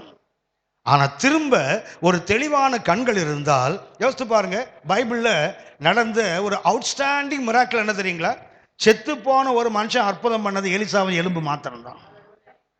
ஹலோ, எலிசாவோட எலும்பு பட்டு மாத்திரம்தான் ஒருவன் உயிரோடு வந்திருக்கான். எலிசா வாழும்போது என்ன பண்ணாரு? பிள்ளையின் மேல படுத்து அவன் கைகளோடு கைகளை வைத்து முகத்தோடு முகத்தை வச்சு உயிரோடு எழுப்பினான். ஆனால் செத்த பிறகு என்ன பண்றான்? அந்த எலும்புகள்ல எனக்கு அதை படிக்கும்போது 2 ராஜாக்கள் 13ஆம் அதிகாரம் படிக்கும் போதெல்லாம் எனக்கு அது ஆச்சரியமா இருக்கும். என்னன்னா, ஊருக்கு வெளியே தான் கல்லறை இருக்கும் இல்லையா? யூதர்கள் என்ன அரணிப்பான பட்டணம், அதுக்கு வெளியே என்ன இருக்கும்? கல்லறை வெளியே இருக்கும். ஒருத்தனை அடக்கம் பண்ண என்ன செய்யணும்? இப்போ நாயினூர் விதவின் மகனை பார்த்து எங்கே சந்திப்பாங்க? நகரத்தின் வாசலில் சந்திப்பாங்க. ஸோ ஒருத்தனை உள்ள செத்து போயிட்டா அவனை தூக்கிட்டு வராங்க. எதுக்கு? அடக்கம் பண்ண தூக்கிட்டு வராங்க. அவங்களுக்கு தெரியும்னு நினைக்கிறேன். இன்றைய கிறிஸ்தவனை போல் அன்றைக்கு யூதனம். ஏன்னா நம்ம குடும்பத்துக்கு ஒரு கல்லறை இப்போ வச்சுருக்கோம்ல, வச்சுருக்கோமா? ஹலோ, சென்னை மாதிரி இடத்துலலாம் என்னன்னு சொன்னால், ஒரே கல்லறையில் முதல்ல கீழே அம்மா இருக்கும், அடுத்தது யார் இருப்பாங்க? அப்பா இருப்பார். எல்லாம் ஸ்லாப் போட்டு வைக்கிறாங்க இப்போல்லாம். ஏன்னா அடுத்தது யார்? பரம்பரைக்கே ஒரு கல்லறை. யூதனுக்கு அன்றைக்கு ஒரு குடும்பத்துக்கு ஒரு கல்லறை. உங்களுக்கு தெரியும், இந்த RIPன்னு போட்டிருந்தீங்களா சிலுவையில் செத்தவனுக்கு? அதுக்கு என்ன? ரெஸ்டின். அவனுக்கு அவன் நினச்ச ஒரே இடம் என்னென்னா, செத்தாதாண்டா எனக்கு நிம்மதின்னு ஒரு ஆள் நினச்சிட்டு இருந்தான். இவனை கொண்டு போய் ஏற்கனவே மனைவி அடக்கம் பண்ணுறதுக்கு மேலே வைக்கிறான். அவனுக்கு மாத்திரம் உயிர் வந்தா இடத்த காலி பண்ணி ஓடியே போயிடுவான். ஐயோ, இருக்கும்போது நான் பட்ட பாடு போதாதுன்னு ஒரே குழியிலையா 2 பேரை வைக்க எடுத்து ஓடிடுவான்ல. கவனிங்க, இயேசு இந்த நாயினர் விதவின் மகனை தொட்டபோது சுகமானான். என்ன, அவனுக்கு கல்லறைக்க போகலை. ஆனால் இங்கே என்ன நடக்குது தெரியுங்களா? வாசலுக்கு வெளியே வந்துட்டாங்க பணத்தை அடக்கம் பண்ணுறதுக்கு. 2 ராஜாக்கள் 13 வரும்போது என்ன ஆகுது? சீரியர்களுடைய தண்டு புறப்பட்டு வருது, இராணுவம் வருது. இந்த பணத்தை யார் கல்லறையில் அடக்கம் பண்ணணும்? அவன் பிதாக்களுடைய கல்லறையில் தான் அடக்கம் பண்ணணும். யூதனுடைய கல்லறை என்ன? பிதா. ஒரு மக்பேலா ஆபிரகாம் வாங்குவார்னா அந்த பரம்பரை அங்கே தான் உட்கார்ந்துருக்கும். அதே போல் ஒரு மனுஷன் செத்து போயிட்டான், அவனை அடக்கம் பண்ண தூக்கிட்டு போகிறாங்க. போகும்போது எதிரே இராணுவம் வருது, எதிரி வருகிறான். உடனே இவங்க என்ன பண்ணணும்? அப்பா கல்லறையை தேடிட்டு இருந்தான்னா என்ன ஆகிடும்? இவனுங்களுக்கெல்லாம் அப்பா கல்லறை தேடுற மாதிரி ஆகிடும். வந்தவன் என்ன பண்ணுவான்? புதைக்க போனவன்லாம் கொன்னுடுவான். அப்புறம் என்ன பண்ணணும்? ஒருத்தனுக்கு கல்லறை இல்லை, ஒவ்வொருத்தனுக்கும் அப்பா கல்லறையை தேடணும். ஆகவே என்ன பண்ணானுங்க? பிணத்தை அப்படியே போட்டு ஓட முடியாது. திடீர்னு பார்த்தான் ஒரு கல்லறை. எவன் கல்லறையோ? அவசரத்துக்கு ஆபத்துக்கு பாவம் இல்லை, கல்லை திறந்தான், போட்டான். கல்லை கூட மூடி இருக்க மாட்டானுங்க. ஏன்னா கல்லை திறந்து மூடுறதுக்குள்ள அவன் வந்துடுவானே. தூக்கி போட்டுட்டு என்ன பண்றானுங்க? திரும்பி ஓடுறானுங்க. திரும்பி பார்க்கறான், சீரியன் எங்கடா வரான்னு பார்த்தா இவனுக்கு போட்டவன் ஓடி வரான் பின்னாடி. எப்படி ஓடி இருப்பான் பாருங்களா அவனுங்க. இராணுவத்தை பார்த்து ஓடினதை விட செத்தவன் ஓடி வரான் பார்த்தீங்களா, அதை பார்த்து பேய் மாதிரி ஓடி இருப்பான் அவனுங்க. இந்த அற்புதம் எலிசாவுக்கு மாத்திரம் தாங்க. ஏன் தெரியுங்களா? he had a clear eyes. அவனுக்கு என்ன இருந்தது? ஒரு தெளிவான கண்கள். எதை பார்க்கறதில்ல? முகத்தை பார்ப்பதல்ல, அகத்தை இது யாருடைய தன்மை தெரியுங்களா? கர்த்தருடைய தன்மை. எலியாவை பார்த்தபோது தீர்க்கதரிசி இவன் தானாக்குன்னு பாட்டில் திறக்கிறார் சாமுவேல். கர்த்தர் சொன்னான், நீ வந்து முகத்தை பார்க்கிற, நான் அவனுடைய உள்ளத்தை பார்க்கிறேன். தீர்க்கதரிசிகளுக்கு விளக்கமாக அந்த நாளில் ஒரு பேர் தெரியுங்களா? ஆங்கிலத்தில் சீயர் என்று சொல்லுவார்கள். தரிசனக்காரன் சொல்றேன் தெரியுங்களா? சீயர். 1 சாமுவேல் 9:9 இந்த வார்த்தை இருக்குது, சீயர். ஆனால் கர்த்தருக்கு சொல்லும் போது எப்படி இருக்கு தெரியுங்களா? பைபிள்ல தீர்க்கதரிசிக்கு போடும்போது எப்படி இருக்கும் அப்படின்னா, சின்ன எஸ்ல இருக்கும். தேவனுக்கு சொல்லும் போது இருக்கும். ஏன்னா இவர் முகத்தை பார்க்கிறவர், இருதயத்தை பார்க்கிறவர். ஆமென் சொல்லுங்க. அவர் சீயர்ல பெரிய சீயர் யாரு? கர்த்தர் தான். மற்றவெல்லாம் யாரு? Small shear. எதை பாப்பா? முகத்தை பாப்பா. கொஞ்சம் வாட்டமா இருக்கிற மாதிரி தெரியுது, போடுவோம் ஒரு அடி. மகளே, உன் இருதயம் துக்கத்தால் நிரம்பி இருக்கிறது. அதை இப்படி தலையாட்டும். கையில் தலை இருக்கு, தலையில் கை இருக்குல்ல, அது இப்படி ஆட்டும். மாட்டிக்கிட்டு அன்னைக்கு அவ்வளவுதான். அதுக்கப்புறம் தலைவர் தள்ளிடுவார். ஏன்னா அனுபவம் இருக்குல்ல. இவன் யாரு? ஸ்மால் சியா. But God is the capital சியா. என்ன சொல்றாரு? சாமுவேலுக்கு சொல்லுவார், நீ எதை பார்க்கிற? ஏன்னா நீ ஸ்மால் சியா, நான் இதை பார்க்கிறேன். இந்த எலிசா உள்ளத்தை பார்க்கிறவன், கேபிட்டல் சியருக்கு பிரதிநிதி அவன். தேவன் எப்படி பார்ப்பாரோ அப்படி பார்க்க தெரிந்தவன் தான் எலிசா. இன்னைக்கு ஊழியம் செய்கிற உங்களுக்கு எனக்கு என்ன வேண்டும் தெரியுங்களா? அந்த கண்கள் வேண்டும். தேவன் பார்ப்பது போல பார்க்கின்ற கண்கள். அதுதான் என்ன? தெளிவான கண்கள். முகத்துல ஒன்று நீண்ட குறுகின விசுவாச அளவை மிஞ்சாதவர்கள். இரண்டாவது என்ன? கண்கள் தெளிவுள்ளவர்கள். அதுக்கு அர்த்தம் என்ன? தரிசனம் உள்ளவர்கள். இரண்டாவது, ஒரு ஊழியம் பரிசுத்தமாக இருக்கணும். ஒரு ஊழியக்காரன் பரிசுத்தமாக என்ன வேண்டுதுங்களா? தூரத்தில் பார்ப்பதை. தரிசனம் என்றாலே அர்த்தம் என்ன தெரியுங்களா? நாம் எதை தூரத்தில் பார்க்கிறோமோ அதை ஒரு நாள் கிட்ட பார்ப்போம். அதுதான் தரிசனம். கவனித்துக் கொள்ளுங்கள். யாக்கோபு வீட்டை விட்டு ஓடி போறார் இல்லையா?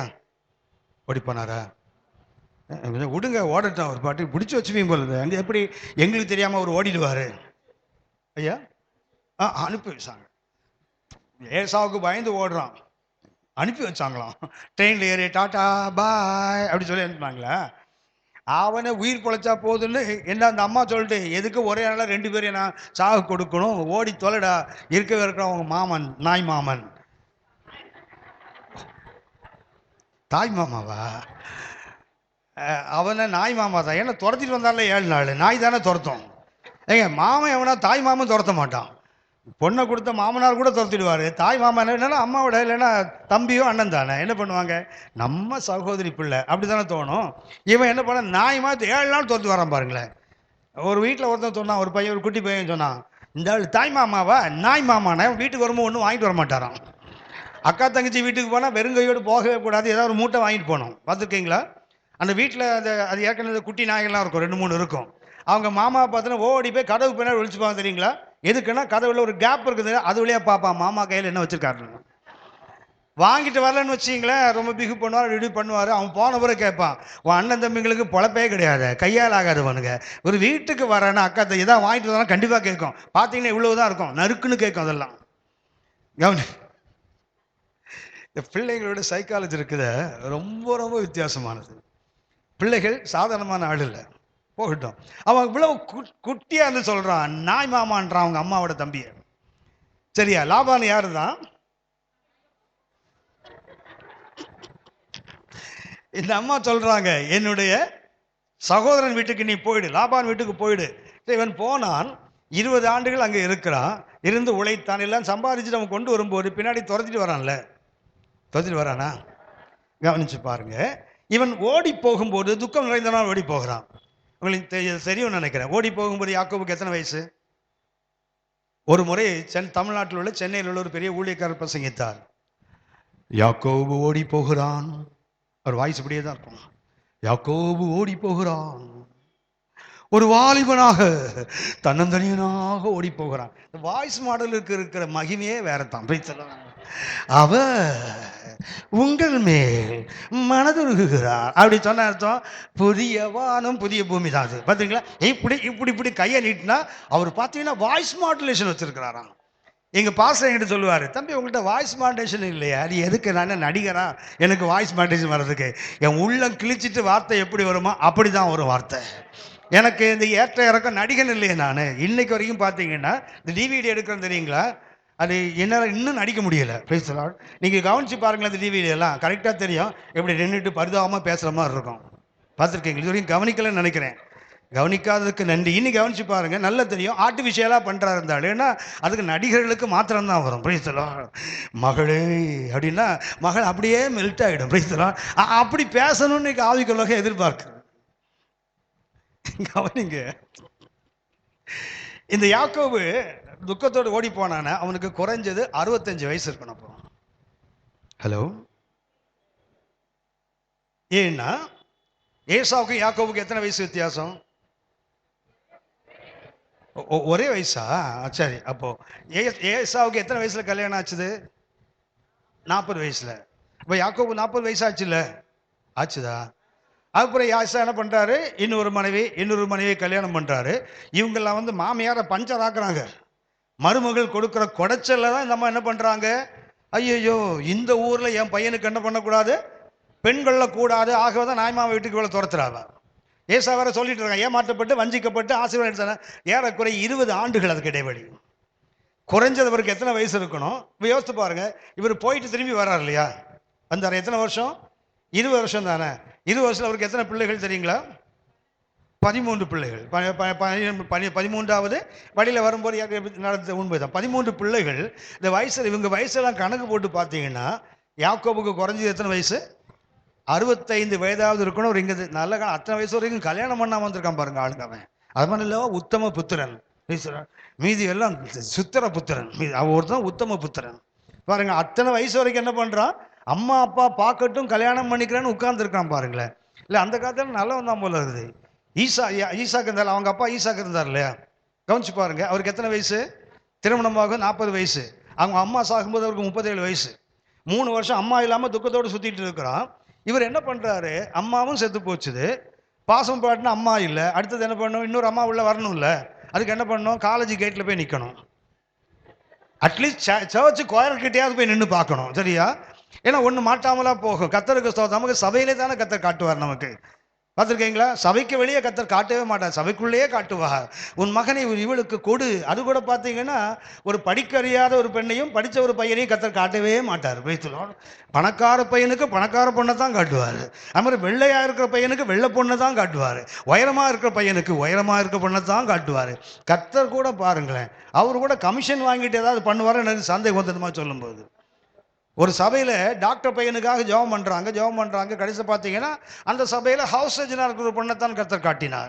அங்க நிறைய குப்பமா கோவிந்தமாலாம் இருக்குது, ஒருத்தரையும் காட்டவே மாட்டேங்கிறார் கர்த்தர். அது என்ன தெரியல, கர்த்தர் கூட ஆளு பார்த்து தான் பட்சபாதம் பார்த்தா அதே காட்டுறார் போல இருக்கு. கவனிங்கள், இந்த பிள்ளைகள்லாம் இவனுக்கு 40 வயசு ஈசாக்குக்கு. அவன் என்ன பண்ணான் தெரியுங்களா? அந்த 3 ஆண்டுகள் என்ன பண்ணிட்டு இருந்தான் பைபிள்ல போட்டிருக்குன்னா, சாயங்கால வேளையில் எங்க போனானா? தியானம் பண்ண. எங்க போனா? வெளியில் என்றால் மனித சஞ்சாரம் இல்லாத இடம். வெளி என்றால் என்ன? ஆடுகளும் மாடுகளும் மேய்கின்ற இடம். எங்க போகிறான்? ஊருக்குள்ள சுத்தல. பாருங்களேன், மனிதர்கள் நடமாடுற இடத்துக்கு போகல. எங்க போகிறான்? கவனிச்சு பாருங்க. அவன் தியானம் பண்ண போகும்போது கர்த்தர் அவனுக்கு என்ன தேவையோ அந்த ரெபேக்கால கர்த்தர் அனுப்புறா. பாருங்களேன். ஹலோ, இவன் தியானம் பண்ண போகிற வேளையில கரெக்டா ஏறக்குறைய அவன் இருந்த பேசபாவுக்கும் அந்த அம்மா இருந்த 16ஆமுக்கும் இடையில பார்த்தீங்கன்னா ஏறக்குறைய 400 மைலுக்கு மேல தூரம். ஒரு நாள் பயணம் என்பது 20 மைல். அப்படின்னா இவனுக்கு டிராவல் பண்ணி வந்தா குறைஞ்சது 40 நாளாக இருக்கு. அங்கிட்டு புறப்பட்டு வருகிறாள். எத்தனையோ ஊரை தாண்டி வர்றாங்க, எத்தனையோ மனிதர்களை சந்திச்சுட்டு வந்திருக்கணும். ஆனா ஒரு இடத்துல கூட ரெபேக்கா அது எதிர வர்றாரு அவர் யாருன்னு கேட்கவே இல்லை. பாருங்களேன். ஹலோ, ஆனால் ஈசாக்க பார்த்தவன் அவன் கேட்கிறா, அதோ வருகிறாரே, யார் அவர் தான் முன் அவர் அப்படின்னு. உடனே அவர் என்ன பண்றாரு? ஈசாக்கு என்ன பண்ணானா, கண்களை ஏறெடுத்து பார்த்தாள். யார் பார்த்தார்? அண்ணலும் நோக்கினாள், அவளும் நோக்குகிறாள். பாருங்களேன், இவர் ஆடி பார்த்த உடனே யாரை பார்த்துட்டா? அவள் என்ன பண்றா? ஆடி பார்க்க கேட்கிறா, யார் இவ? இவர் தான் உனக்கு வீட்டுக்காரா வரப்போறவ. ஒன்னு அந்த அம்மா என்ன பண்ணுச்சு? தப்புன்னு கீழே குறிச்சு முக்காடு போட்டுக்கிட்டாங்களாம். நம்ம ஆளுக்கு ஆளை பார்த்தா முக்காடு காணாம போயிடுச்சு. அந்த அம்மாவுக்கு ஆளை பார்த்தோன்னு முக்காடை போட்டு கொண்டாள். இந்த கல்யாணம் எல்லாம் பார்த்துருக்கீங்களா? இந்த பொண்ணு முகத்தில் அப்படி ஒரு நெட் ஒன்று போட்டிருப்பாங்கல்ல, எது வரைக்கும் இருக்காது? தாலி கட்டினவொன்னு என்ன பண்ணுவாங்க? அது அப்படி போடுவாங்கல்ல. அது இப்படி விழல, இப்படி விழுது. பக்கத்தில் ஒருத்தர் நிற்கிறான் ஒரு கோமாளி, அவன் முகத்தில் விழுந்துடும். சாகிற வரைக்கும் அந்த முக்காடு அவனை விட்டு போகாது. யார்கிட்ட இருக்கும்? இவள்கிட்ட இருந்த முக்காடு இப்போ எங்கே போச்சுது? அந்த பக்கம் போயிடுச்சு. அவன் சாகிற வரைக்கும் முக்காடு போட்டு துக்கத்தோடு இருந்து கொண்டிருப்பான். ஏன்னா பைபிளில் முக்காடு போட்டு போன ஒரே ஒரு ஆள் தாவீது தான். துக்கத்தோடு மலையில் ஏறி போனானா. இவன் ஆயுசு முழுதும் மலையில் ஏறுற வேலை தான். அப்புறம் இவனுக்கு முக்காட்டோட. கவனிங்க, அந்தந்த காலத்தில் சரியான வேலையை செய்தால் கர்த்தர் அவர் காலத்தில் சரியானது செய்வார். இப்போ யாக்கோபு ஓடி போறார், அவருக்கு அதிக வயசு தான். அவன் என்ன பண்றான்? அவன் அந்த லூஸ் அந்த இடத்துக்கு வருகிறான். அந்த இடத்துக்கு வந்து என்ன பண்றாரு? ஒரு கல்லை எடுத்து தலையில் வைத்து அவர் தூங்கி விட்டார். அங்கே என்ன உண்டாகுது? அவருக்கு ஒரு தரிசனம் கொடுக்கப்படுகிறது. அந்த தரிசனம் ஒரு பெரிய ஏணி. ஏணியின் மறுமுனையில் அது வானத்தை தொழுகிறது. அங்கே யார் நிற்கிறாங்க? கர்த்தர். கர்த்தரை அவனை எங்கே முதல்ல கண்டான்? தூரத்தில் கண்டான். 20 ஆண்டுகளுக்கு பிறகு அவன் திரும்பி வருகிறான். இது ஆதியாகமம் 28:11 ஆதியாகமம் 32:24 பார்த்தீங்கன்னா 20 ஆண்டுகளுக்கு பிறகு யாப்போக்கு நதிக்கரையிலே யாக்கோபு தனித்து இருக்கிறான். அப்போது ஒரு புருஷன் வரார். பாருங்களேன், வந்தது யாருன்னு போட்டிருக்குது. வாசிக்க 32:24. பிந்தி தனித்திருந்தான். வந்தது யாரு? புருஷன் நமக்கு புரியுற மாதிரி சொல்லுங்களேன். ஒரு மனிதன் வந்தது யாரு? ஒரு மனிதன் போராடி அவனை என்ன பண்ண முடியல? மேற்கொள்ளாமல் போனதினால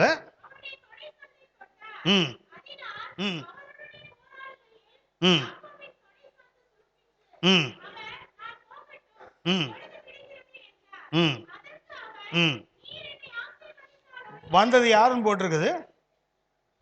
வந்தது யாரு? ஒரு மனிதன். ஆனா யாக்கோபு என்ன சொல்றாரு? அவரை தேவனாக சொல்றார். என்னை ஆசீர்வதித்தால் ஒளி நான் போக விட.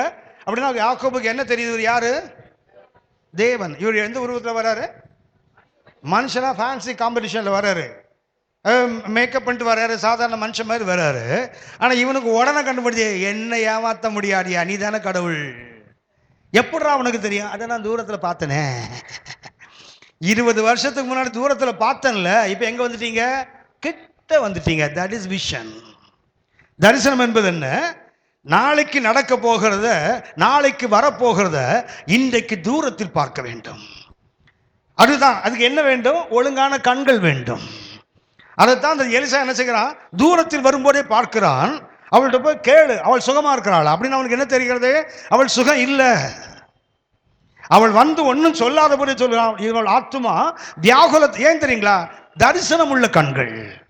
அப்படின்னு நினைக்க, ஒரு பரிசுத்தமான ஒரு வாழ்க்கை நீங்கள் நானும் வாழ வேண்டுமானால், பரிசுத்தமாக தேவனுக்கு ஊழியம் செய்ய வேண்டுமானால், ஒன்று என்ன செய்யணும்? விசுவாச அளவை மிஞ்சாதவர்கள். குறைத்து மதிப்பிடக்கூடாது, அதிகமாக மதிப்பிடக்கூடாது. இரண்டாவது என்ன வேண்டும்? தரிசனம் உள்ள கண்கள். நீதிமொழிகள் 29:18 வாசிங்க. நீதிமொழிகள் 29:18.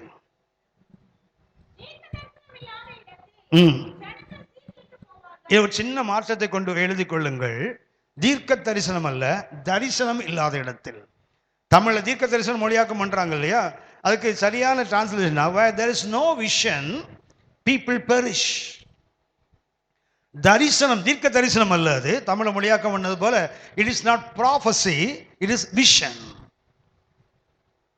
தரிசனம் தீர்க்க தரிசனம் அல்ல. எப்படி இருக்கணும்? சில மொழியாக்கங்களை பார்த்தீங்கன்னா where there is no revelation இருக்குது. எங்கே வெளிப்பாடு இல்லையோ அங்கே people cast up restraint. அது உணர்வட்டு போயிடுவான், அழுகி நாட்டம் எடுக்கிற ஒரு வாழ்க்கைக்குள்ள போயிடுவான். அதுக்கு என்ன தேவை? வெளிப்பாடு. இன்னும் சொல்ல போனா என்ன? தரிசனம் உள்ள கண்கள். தரிசனம் தான் என்ன பண்ணு தெரியுங்களா? அது without a vision there is no mission. ஒரு ஊழியம் வேண்டுமானால் அதுக்கு என்ன வேண்டும்? ஒரு தரிசனம் வேண்டும். தரிசனம் சரியா இல்லைன்னா ஊழியம் சரியாக வராது. பரிசுத்தம் எதை வைத்து எடை போடப்படுகிறது? கண்களை வைத்து. அந்த கண்கள் எப்படிப்பட்டதாக இருக்கணும்? மிகுந்த ஒளி உள்ளதாக இருக்கணும். அது பார்வையற்றதாகவும் இருக்கக்கூடாது, அல்லது ஒரு குறைவான பார்வையும் இருக்கக்கூடாது. தெளிவான பார்வை. அர்த்தம் என்ன? தெளிவான தரிசனம் தான் பரிசுத்த வாழ்க்கையின் இரண்டாவது படி. பரிசுத்த வாழ்க்கையின் செகண்ட் ஸ்டெப் என்ன? அதுதான். சரி, நான் உங்களுக்கு இதோட நிறுத்திக் கொள்ளுகிறேன். முதல்ல ஒரு கருத்தை சொன்னேன். மார்க்கு 8:25 சொன்னேன். ஞாபகம் இருக்கா? ஞாபகம் இருக்கா? அந்த 22 இருந்து வாசிங்க. மார்க் 8ஆம் அதிகாரம் 22 இருந்து வாசிங்க.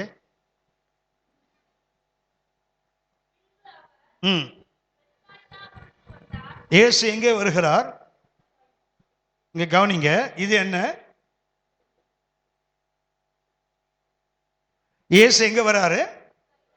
பெத்சாதாக்கு வராரு. அப்பொழுது ஒரு குருடன் என்ன பண்றாங்க? அவரிடத்தில், அதாவது இந்த பெத்சாதா ஊருக்குள்ள அவனை கொண்டு வராங்க. என்ன செய்யுங்க? அவனை தொடுங்க ஆண்டவரேன்னு வேண்டிக் கொள்றாங்க.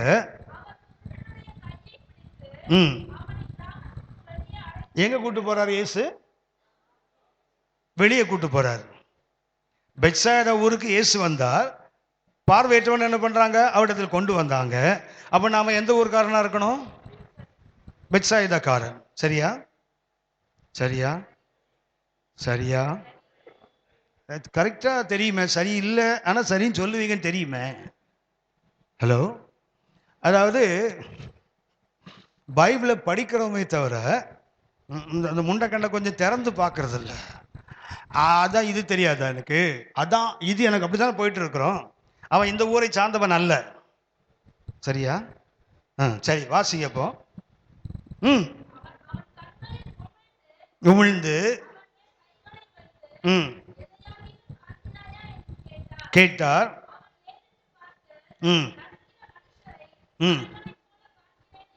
அடுத்த வருஷம் வாசிங்க.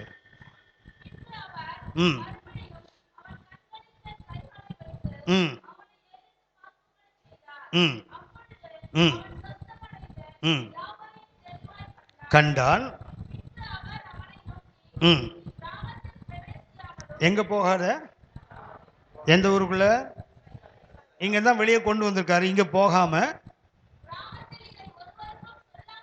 ம் ம் அப்ப அவன் வீடு எங்க இல்ல? இங்க இல்ல.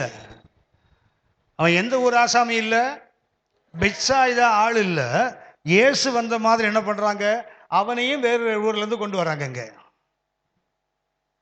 கொண்டு வந்துட்டு இயேசு என்ன பண்ணார் தெரியுங்களா? அவனை முதல்ல செப்பரேட் பண்றாரு. யார்கிட்ட இருந்து?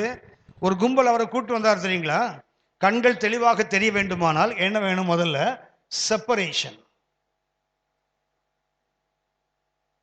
முதல் ஸ்டெப் என்ன? ஒரு கூட்டம் அவரை அழைச்சிட்டு வந்து தெரியுங்களா, அங்கிருந்து என்ன பண்றார்? அவனை கர்த்தர் பிரித்தெடுக்கிறார். அடுத்தது இயேசுவும் அவனும் மாத்திரம். முதல்ல கூட்டத்திலிருந்து பிரித்தா, கிராமத்துக்கு வெளியே வந்து. ரெண்டாவது செக்லூஷன், தேவனோடு தனித்து. இது பிரிந்திருப்பது, இது தேவனோடு தனித்திருப்பது. முதல் படி என்ன? செப்பரேஷன் என்றால், யார் அவனை கூட்டிட்டு வந்தாங்களோ அவர்களை விட்டு இயேசு என்ன பண்றார்? அவனை பிரிக்கிறார். அடுத்தது என்ன பண்றாரு? அவரும் அவனும் மாத்திரம் இருக்கிற மாதிரி சூழலை உருவாக்குகிறார். கிராமத்துக்கு வெளியே வந்துட்டார். என்ன நடக்குது? செக்லூஷன். செக்லூஷன் என்றால் தனித்திருத்தல். மூன்றாவது, இதான் முக்கியமானது, இங்க ஹீல் பண்ணிட்டு என்ன சொல்றாரு? கிராமத்துக்குள்ள போகாத, ஒருத்தனுக்கும் சொல்லாத, எங்க போ? உன் வீட்டுக்கு போ. அப்படி நம்ம எந்த ஊரை சார்ந்தவன் அல்ல. கொஞ்சம் கவனிச்சு பாருங்க, பைபிள்ல இயேசு 2 முறை ஒரு அற்புதத்துக்கு ஜெபித்தது இது மாத்திரம்தான். வேற எந்த அற்புதத்துக்கும் இயேசு என்ன செய்யல. ஸோ உதாரணமாக தண்ணி திராட்சரசமா மாறிச்சுல, மாறிச்சா? இயேசு என்ன பண்ணாரு? உளுந்து உளுந்து ஜெபம் பண்ணாரு இல்லையா? இல்ல கைகளை வைத்து ஆசீர்வதித்தாரா? ஏதாவது சொல்லுங்களேன். தண்ணியை ஊத்துனாரு, ஊத்துனா எடுத்துட்டு போனா எடுத்து போட்டா திராட்சரசமா மாறிச்சுல. அப்போ ஜெபிக்காமலே ஆண்டவர் என்ன செய்ய முடியும்? தண்ணீரை திராட்சரசமா, அப்பத்தை பெருக்கினார் தெரியுங்களா? அவர் ஜெபம் பண்ணல, ஸ்தோத்திரம் பண்ணார்னு போட்டுருக்கு, துதித்தார். அடுத்தது பார்த்தீங்கன்னா லாசரை வெளியே கொண்டு வந்தார் தெரியுங்களா? அப்பவும் ஜெபம் பண்ணல, பிதாட்ட பேசுறாரு. நீ எனக்கு எப்போதும் செவி கொடுக்குறீங்க, இப்போவும் செவி கொடுக்குறீங்க. லாசர் வெளியே வந்தப்போ இப்படிப்பட்ட அற்புதங்களை செய்ய கூட இயேசு ஜெபம் பண்ணல. ஆனா இந்த ஒரு பெத்சாயிதா காரணம் மாத்திரம் 2 முறை ஜெபம் பண்றாரு பாருங்க. ஹலோ, ஏன்? ஆண்டோடைய வல்லமை கொண்டு போயிட்டா? அடுத்தவருடைய கர்த்தருடைய கிருபை இல்லாமல் போயிடுச்சா? ஏன் அவனுக்கு 2 முறை? நல்ல கவனிங்க. இவன் வீடு இங்க இருக்குது, இவன் எங்க வந்தா? இங்க வந்துட்டு இங்க போனதுக்கு எவ்வளவு கேடு. பிரச்சனை எங்க இருக்குது? இயேசு சொன்னா தெரியுங்களா, அந்த ஊருக்குள்ள இந்த அற்புதத்தை சொல்லாத, நீ இந்த ஊருக்குள்ள போகாத. அப்படின்னா பிரச்சனை எங்க இருக்குது? ஏன் இந்த ஊருக்கு அந்த பிரச்சனை? மத்தேயு 11ஆம் அதிகாரம் 20, 21, 22 வாஸ்து பார்த்தீங்கன்னா, இயேசு செய்த அற்புதங்களில் அதிகமானவைகளை கண்டிருந்த பட்டணத்தார் மனம் திரும்பாமல் போனதனால் அவர்கள் என்ன செய்தார்? கடிந்து கொள்ள தொடங்கினார். கோராசினே ஐயோ! எந்த பெத்சாயிதா?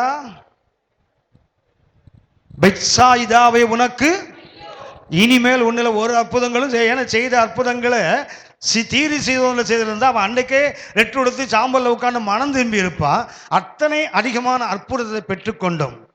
நேற்று மத்தியானம் தம்பி பேசும்போது ஒன்று சொன்னாங்க, தேவன் சபித்தால் அது என்ன செய்ய முடியாது, திரும்ப எடுக்க முடியாதுன்னு சொன்னாங்க. ஞாபகம் இருக்கா? ஏங்க முழிச்சிருந்து தானே கேட்டீங்க நேற்று. உங்களை பற்றி ராத்திரெல்லாம் ரொம்ப மனமிட்டு பாராட்டி பேசிட்டு இருந்தோம். சாப்பாட்டுக்கு அப்புறம் தூங்காமல் பைபிள் சொல்லி கேட்ட ஒரே ஒரு கூட்டம் நீங்கள் தான். ஓ, உங்களுக்கு புகழ்ச்சி பிடிக்காது இல்லை, அதான் அமைதியாக உட்காந்து உங்களை தான் பாராட்டி சொன்னேன். பார்த்தீங்கன்னா சாப்பாட்டுக்கு அப்புறமும் தூங்காமல் உட்கார்ந்து ஒன்று கத்த, ரெண்டாவது தம்பி பேசுனதில் நீங்கள் தூங்க முடியாது. Price the Lord. தூங்கி இருந்தீங்கன்னா அந்த பேச்சிலே உங்களுக்கு டொமால் ஒரு அடி விழுந்திருக்கும். அதுக்கு பயந்து தான் முழிச்சிருந்தீங்கன்னு நான் சொல்லலை உங்களை. ஆனால் நீங்கள் தூங்காமல் இருந்தீங்க, அவ்வளோ கவனமாக கேட்டீங்களே. அதில் ஒன்று என்ன தெரியுங்களா? தேவனுடைய சாபத்தை ஒருவனும் பெற்றுக்கொள்ள பெற்றால் என்ன செய்ய முடியாது? Nobody can revoke it. யோசித்து பாருங்க, இந்த பெத்சாயிதா ஊருக்காரன் இல்லை, சும்மா வந்து வெளியே போனதுக்கு 2 முறை ஜெபம் பண்ணா அந்த ஊருக்குள். ஏன்னா அற்புதங்களை கண்டவர்கள், அதிகமானது செய்த அனுபவித்தவர்கள் என்ன செய்யல? மனம் திரும்பவில்லை. அப்படின்னா தேவன் அற்புதங்களை செய்வதற்கு நோக்கம் என்ன? தேவன் கிருபைகளை கொடுப்பதற்கு நோக்கம் என்ன? we must need the real repentance. சாதாரண மனம் திரும்பல, மெய்யான மனம் திரும்புதல். அந்த மெய்யான மனம் திரும்புதல் இங்க இல்ல. ஆகவே கர்த்தர் என்ன பண்றாரு? இந்த ஊருக்குள்ள வந்தவன் வெளியே போனதுக்கு இவனுக்கு இவ்வளவு பாதிப்பு என்றால், ஆனால் தான் இயேசு என்ன பண்ணல? நான் ஜெபித்த அற்புதம் நடக்கவில்லையா? அவர் சொன்னால் ஆகும், அவர் கட்டளையிட்டால் நிற்கும், சங்கீதக்காரன் சொல்லவில்லையா? இந்த கதைலாம் இயேசு பேசல. இவனுக்கு என்ன தேவை? இரண்டாவது ஒரு தொடுதல் தேவை. சுகமாக்கி விட்டு இயேசு என்ன சொல்றாரு? கிராமத்துக்குள்ள போகாத, கிராமத்துல ஒருவனுக்கும் சொல்லாத, கோ டு your house. வீட்டுக்கு போனா வீடு எங்க இல்ல? பெத்சாயிதால இல்ல. நல்ல கவனித்துக் கொள்ளுங்கள். இன்றைக்கு சபைக்கு சரியான தரிசனம் உள்ள கண்கள் வேண்டுமானால் we need a second touch. ஏன்னா அற்புதங்களை பெற்றிருக்கிறோம், அதிசயங்களை பெற்றிருக்கிறோம், வசனத்தை பெற்றிருக்கிறோம், கிருபைகளை பெற்றிருக்கிறோம். பெற்றுக்கொண்டு இன்னும் தரிசனம் இல்லாத ஒரு கண்கள் இருந்தால் அந்த கண் எப்படித்தான் இருக்கும்? அறகுறையான பார்வை தான். ஒன்றுல டோட்டலி பிளைண்ட், இல்லைன்னா எப்படி இருக்கும்? Partially blind. ஒன்றுல முழுசா குருடா இருக்கும், இல்லைன்னா அறகுறையா இருக்கும். இன்றைக்கு தேவை என்ன? செகண்ட் டச், இரண்டாவது தொடுதல். எரேமியா 18ஆம் அதிகாரத்தை வாசித்து பாருங்க. கொய்யவன் என்ன பண்றான்? களிமண்ணை பிசைந்து திரிகையில் வைத்து என்ன பண்றான்? வரைந்து கொண்டே இருக்கிறான். வரைந்து கொள்ளும்போது என்னாச்சுது? கொய்யவன் கையில வாசிங்க, எரேமியா 18ஆம் அதிகாரம் 1ஆம் வசனத்துல இருந்து வாசிங்க.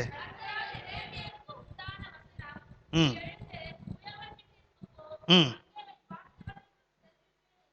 ம் ம்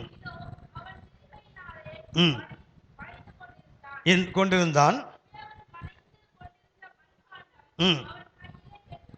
ஏன் கெட்டு போயிட்டு இருங்கம்மா? ஏன் கெட்டு போயிட்டு?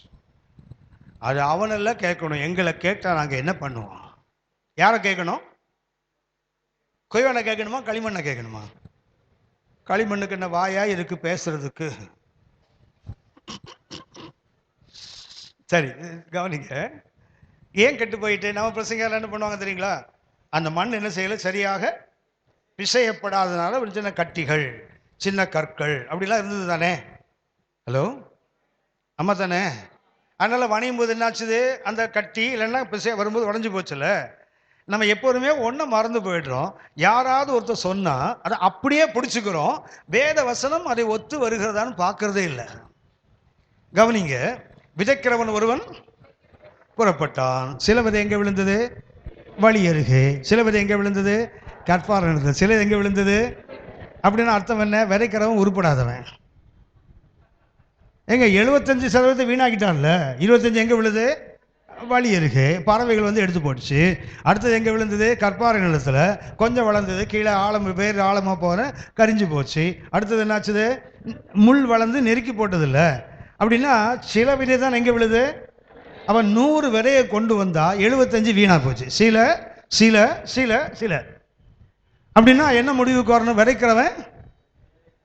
ஆனா விதைக்கிறவர் இயேசு. Price the Lord. இப்ப சொல்லுங்க, உருப்படாதவன. அப்ப நம்ம எதை யோசிப்பதில்லை? அந்த நிகழ்ச்சிகளை பார்க்கிறோம். யார் அது செய்யறான்னு பார்க்கறது இல்லை. குயவன் திரியை வரைந்து கொண்டிருக்கிறான். கெட்டு போச்சுன்னா யார் பிரச்சனை? அவனுக்கு ஒழுங்கா வரைய தெரியல தானே, இல்லை ஒழுங்கா மிதிக்க தெரியல இல்லையா? ஏங்க களிமண்ணை எடுத்து வச்சதுல கட்டி இருக்கணும்னா யார் பிரச்சனை? களிமண் பிரச்சனையா, மதிச்சவன் பிரச்சனையா? ஆனா வணைகிறவர் கர்த்தர். ஹலோ, வணைகிறவர் யாரு? கர்த்தர். நல்ல கவனித்துக் கொள்ளுங்க. என்ன அங்க கல்லும் இல்லை, அப்படியே பைபிள்ல போட்டிருக்குது. நம்முடைய யூகம், கற்பனை. அவர் என்ன பண்ணார் தெரியுங்களா? உடனே அந்த மண்ணை தூக்கி போடாம அதே மண் தான், அதை மறுபடியும் மிதிச்சார்னு போடல, இல்ல கற்களை அகற்றினான்னு போடல, அதே மண் தான் என்ன பண்றாரு? தன் பார்வைக்கு திருத்தமாய் கண்டபடி அதை வேறே பாண்டமாய். அதுக்கு அர்த்தம் என்ன? ஒரு மண்ணை எடுத்து கர்த்தர் பிசைந்து என்ன பண்றாரு? அவருக்கு ஒரு திட்டம் இருக்குது. பரம குயவனுக்கு களிமண்ணுக்கு திட்டம் கிடையாது. யாருக்கு திட்டம் உண்டு? அந்த குயவனுக்கு ஒரு டிசைன் மனசுல வச்சிருக்கான். அது இப்படி வரணும், இப்படி வரணும், இப்படி வரணும், 2 லைன் வரணும், இதெல்லாம் யோசித்தனமா இவ்வளவு உயரத்தில் வரணும் பிளான் பண்றாரு. அதை வணைந்து கொண்டிருக்கும் போதே அந்த மண்ணோட தன்மை என்ன தெரியுங்களா? ஒத்துழைக்கல. அந்த மண்ணுக்கு, எல்லா மண்ணுக்கும் ஒரே மாதிரி தன்மை இல்லை. இந்த மண்ணு என்ன செய்யல? பரம குயவன் ஒரு சித்தத்தை வைத்து வணைகிறார். நாம அதற்கு விட்டு கொடுக்காத வரைக்கும் என்ன ஆகாது தெரியுங்களா? அது வணையும் போதே உடையும் போது குயவன் பார்க்கிறாரு, நம்ம இந்த களிமண்ணுக்கு வைத்திருக்கிற டிசைனுக்கு இந்த மண்ணு தகுதியானது இல்லை. ஆகவே என்ன பண்ணுவோம்? வேற டிசைனுக்கு மாத்திடுவோம். கவனித்துக் கொள்ளுங்கள். ஒருவேளை உடைந்து போனாலும் கர்த்தர் என்ன பண்றார்? திரும்ப அதை தூக்கி போட்டுல, அதுல வேற எதையும் அகற்றல. எதை மாற்றி விட்டார்? அந்த டிசைனை மாத்திரார். பாருங்களேன், இன்னைக்கு உங்களுக்கு உனக்கு அதை செய்ய வல்லவராக இருக்கிறார். நம்முடைய கண்கள் தெளிவுள்ளதாக இருக்க வேண்டும். இல்லைன்னா கர்த்தர்ட்ட அர்ப்பணிப்போம். கர்த்தர் என்ன செய்வார்? இன்னும் ஒரு தொடுதலை கொடுத்து, God is prepared to give his second touch. தமது இரண்டாவது தொடுதலை கொடுக்க கர்த்தர் காத்திருக்கிறார். அவர் விரும்புவதெல்லாம் அவருடைய சபை பரிசுத்த கண்கள் உள்ளவர்களாக இருக்க வேண்டும். ஆமென். சரி, நம்ம இதோட முடிச்சுப்போம். உங்களுக்கு டீ டைம்